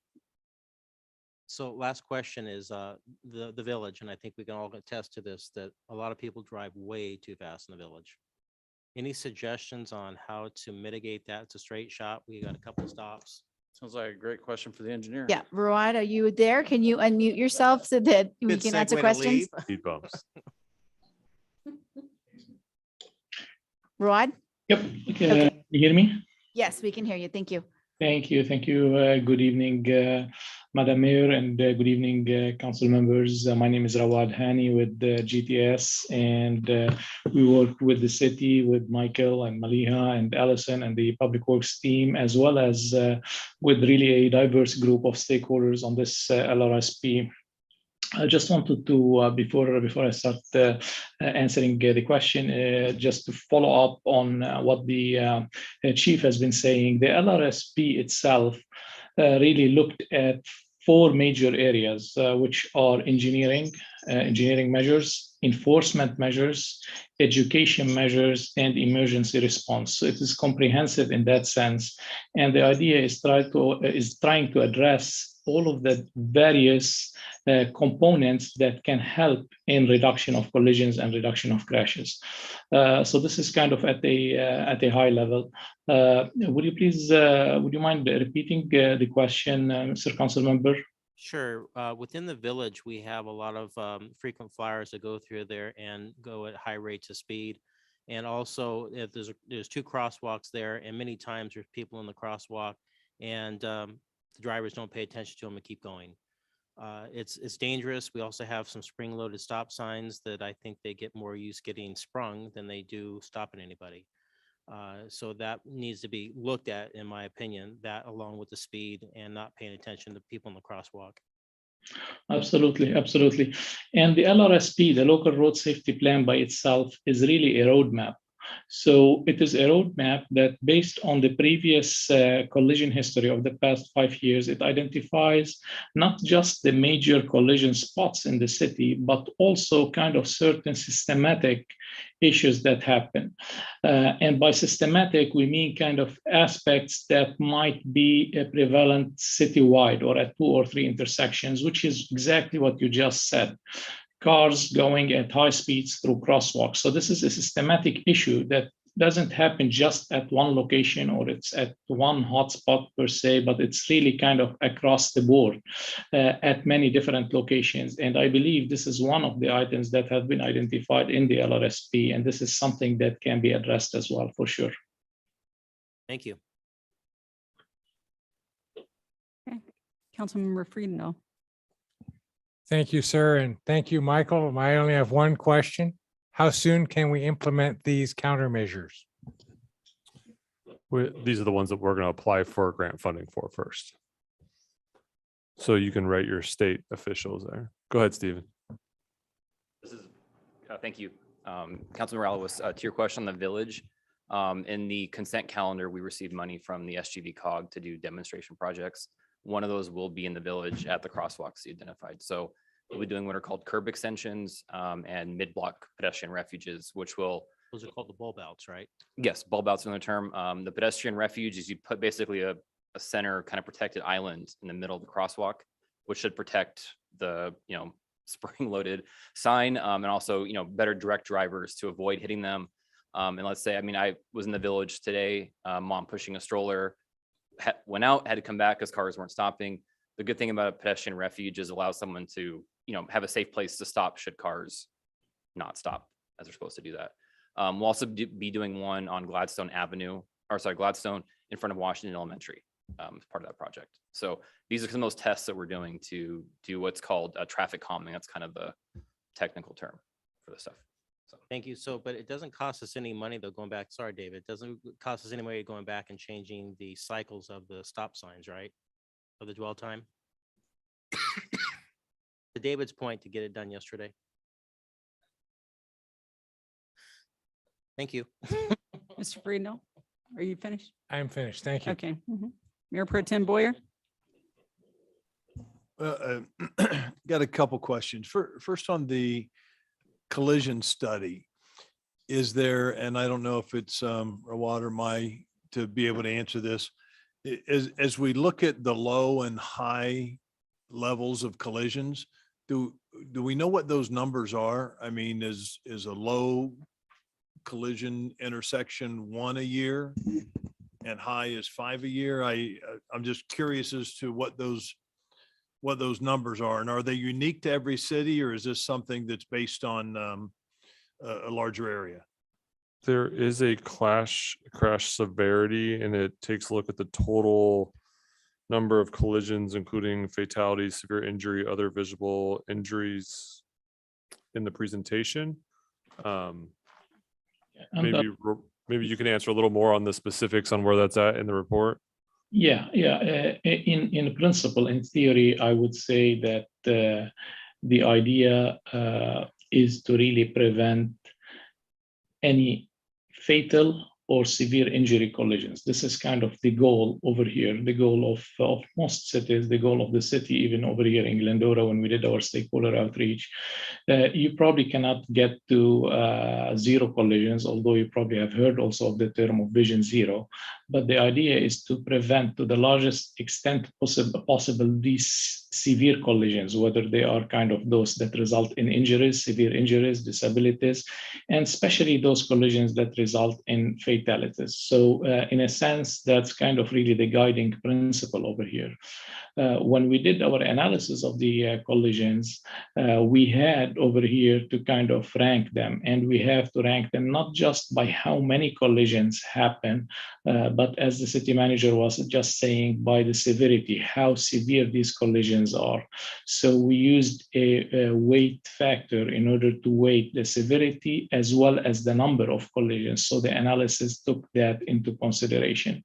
The overall goal is to try as much as possible to get to a zero collisions. And when I say zero collisions, it means zero fatal and severe injury collisions. Okay, I appreciate that. And then another question is, when we talk about the improvements that we're applying for grants for, I want to make sure that I understand, because I pulled it up on my phone here real quick just to take a look at it. You know, like looking at Baseline and Grand Avenue, convert pedestal signal to a mast arm. Trying to understand exactly what that is. I'm guessing the mast arm is the arm that sticks out over the intersection, and there's one there now. So what exactly are we talking about doing? Correct. So a pedestal signal, if you look at this intersection, there is in the middle of the median a short pole on which the lights are being mounted. What happens in many cases is that light, because it is on a short pole, the second or third vehicle in the left turn queue might not be able to see it if there is kind of a truck or a bus in front. So kind of removing that pedestal from the median, which by itself is a hazard, and converting it into a mast arm. So that will be extending the mast arm so that it enhances the visibility of that kind of light over there. So it is similar in a sense. And the reason why it is being recommended over there is because when we reviewed the collision history, we noticed that there are quite a bit of collisions that are caused by left turning vehicles being T-boned by through vehicles. So we're talking about having two lights on the mast arm as opposed to one? There will be exactly two lights, one that is dedicated for the left turn phase. So that will be similar to what you have at some of the intersections that are recently constructed in the city. So nothing basically kind of really different from any of the newer intersections that are being constructed. Okay, so the pedestal light would go away. There would still be two signal lights there. They would just both be on the mast arm. Correct. Depending on the number of lanes. Sometimes you might have more than two if it's a wider intersection, but yes, yeah. Okay, and then where we're suggesting the left turn, the protected left turn, is that including a left turn signal or is that just putting a left turn lane in place? Actually, in most cases, or I should say in all of the cases, there is already a left turn lane. So it's mainly including a left turn signal. Okay, so the lane is probably already there because I was looking for that. And that would be installing an additional light for a left turn signal. Okay. Good. Okay, I was just curious to exactly what those comments meant, but that's all I had. Thank you. Yeah, sure. And I'd like just to clarify again to say that the LRSP is a roadmap for the next 5 years. Right now, we have an opportunity, a grant opportunity, which is called the HSIP, the Highway Safety Improvement Grant, Improvement Program, sorry, that we're going after it. This program will come again in another couple of years. So there will be kind of another chance again to use the same LRSP for that grant. There will be also other grant programs, federal, local, state, that also this LRSP, which is a roadmap, can be used. So you can basically say, okay, well, these 2 or 3, because we identified more than these 4 or 5 projects. We've identified probably around 30 different projects. So you can basically start saying, okay, we finished these 4. Now we want to go basically to the next 4 or next 5 or next 10 or whatever. And those projects are, if you look on page 4 and 5 of the actual report, there's a summary. It's by primary and secondary roads, and you can see the individual recommendations that are in there. Thanks. Yeah, I can think of one popular intersection in town that has a left turn signal on the pole in the center. And not that I know anybody that does this, but I know that sometimes you can't see the left turn signal till you get up closer. So you kind of gun it to get up there and then, oops, oh, I think that's yellow. Oh, maybe not. And so having that masked arm, I think really would prevent people from making that left turn when it's not safe. So that's very good. Now, thank you, Michael, for the report. Thank you, Rawad, for joining in. And with that, I will take a motion. I'll move that we accept and receive. Whoops. I'll second. Gotta hit the button. Receive and certify the local road safety plan. Thank you. You can use the voting client if you can. There we go. It's a motion by Councilmember Friedendahl, a second by Councilmember Alawas. I'm going to open up the vote and do a roll call. Councilmember Alawas. Yes. Councilmember Friedendahl, Yes. Councilmember Thompson, Yes. Mayor Pro Tem Boyer, Yes. and Mayor Davis. Yes. That passes 5-0. Thank you. All right. Thank you. All right. That takes us to item 24. Saving the best for last. Human Resources Analyst Christy Giannoni to talk to us about consideration of a resolution approving a tentative agreement between the City of Glendora and the Glendora Police Management Association for a 3-year term of July 1st, 2022 through June 30th, 2025. Welcome, Christy. Thank you. And I don't have to follow Kyle to this evening, so I don't feel obligated to be the funniest, or maybe I will. Since Well, he's if you not have here. any dad jokes to tell us, go right ahead. You know, what's really funny is he was helping me out with a spreadsheet for this and he offered to hand me a few. I just didn't feel that I could land them as good as Kyle. So I apologize for not being the funniest one tonight. Good evening. Thank you for allowing me to speak on this item tonight, Honorable Mayor and City Council. We are before you tonight to request approval of a successor tentative agreement between the Glendora Police Management Association and the city. PMA currently has a tentative agreement in place that is set to expire January 31st, 2024. After the recent approval of the Police Officers Association agreement, the PMA reached out to the city to start the negotiation process early. The alignment of the contract terms for both safety groups will assist in future negotiation processing and budget. In compliance with the Myers-Milius-Brown Act, members of the negotiating teams from both parties met and agreed to the following terms. A 3-year contract from July 1st, 2022 through June 30th, 2025. This again aligns with the recently approved POA agreement. The proposed wage adjustments in year 1 are intended to address the ongoing compaction issues between each of the ranks. These changes will establish a uniform salary schedule for future growth in the Police Management Association. As of July 1st, 2022, base salaries would be increased as follows. The sergeant rank would be a base salary adjustment by 7.8%, lieutenant by 8.1, and captain by 9.6. Years 2 and 3 proposed increases are in line with the POA agreement, which maintains fairness and equity among our public safety members. This would be year 2 for July 1st, 2023, a base salary increase of 4%. And in year 3, July 1st, 2024, an additional base salary by 4%.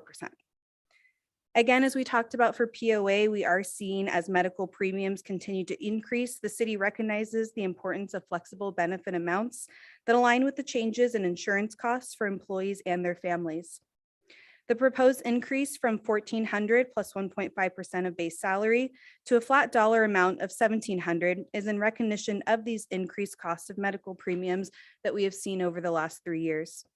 Additionally, a flat amount contribution over percentage-based calculations will allow the city to correctly calculate the cash in lieu benefits when calculating an employee's overtime pay under FLSA and compliance with the 2017 Flores ruling. Any cash out provisions that was priorly established in the contracts will remain the same. We will also be seeing an increase from $400 to $500 for longevity pay for PMA members with 15 plus years of continuous service. This is a $100 increase. And newly added is special assignment pay for sergeants and lieutenants regularly assigned to administration. They will see an additional salary compensation of 5%. So this will be a 5% special assignment pay. This assignment oversees changing legislation and impacts on law enforcement, policy development, oversight of recruitment and hiring matters, the CCW program, and a variety of other high-level administrative duties for our police department. This compensation aligns with other recognized special assignment positions, such as our detective bureau, but would not see a retention pay once the special assignment has ended. All other terms and conditions of the current PMA will remain the same. And these increased benefits will cover the current membership of our police captain, 4 lieutenants, 5 sergeants, and 6 corporals. This will also impact the individuals who recently underwent our promotion process for lieutenant, sergeant, and corporal. When they start their new positions in September, this agreement will reflect a more consistent increase in salary and benefits among our ranking positions. This concludes my presentation for the PMA tentative agreement. And if you have any questions, we'd be happy to answer them at this time. Thank you. Mr. Thompson. Thank you. I've asked a lot of questions about this. I'm satisfied with it and fully support it. Thank you. Mr. Alawas. Thank you, Mayor. Thank you, Christine, for all your hard work, and Marie for everything that you folks have done, and to Adam for all the work that you have done, as well as PMA coming to the table and working with the team collectively. I know a lot of hard work has gone through to make this happen. I know that council has been briefed on this many, many times and gone through many iterations of how this all works out, but my hat's off to the team for a job well done. So thank you very much. Mr. Friedendahl. Yeah, thank you, Madam Mayor. And I echo, thank you, Christy and Marie, Adam, and to the PMA for the confidence to work with this adjustment and stay on the team. Appreciate it.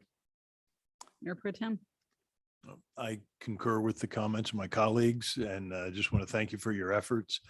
Unfortunately, we're going through a period of, unbelievable inflation, both in salary levels and medical costs. So it's important that we do everything we can to make sure that we keep the community safe. So I support this contract. Thank you for all your work on this, and thanks to the PMA for coming to the table early and getting this worked out. So very good. With that, I will take a motion. Second. Thank you. That is a motion by, hold on, sorry.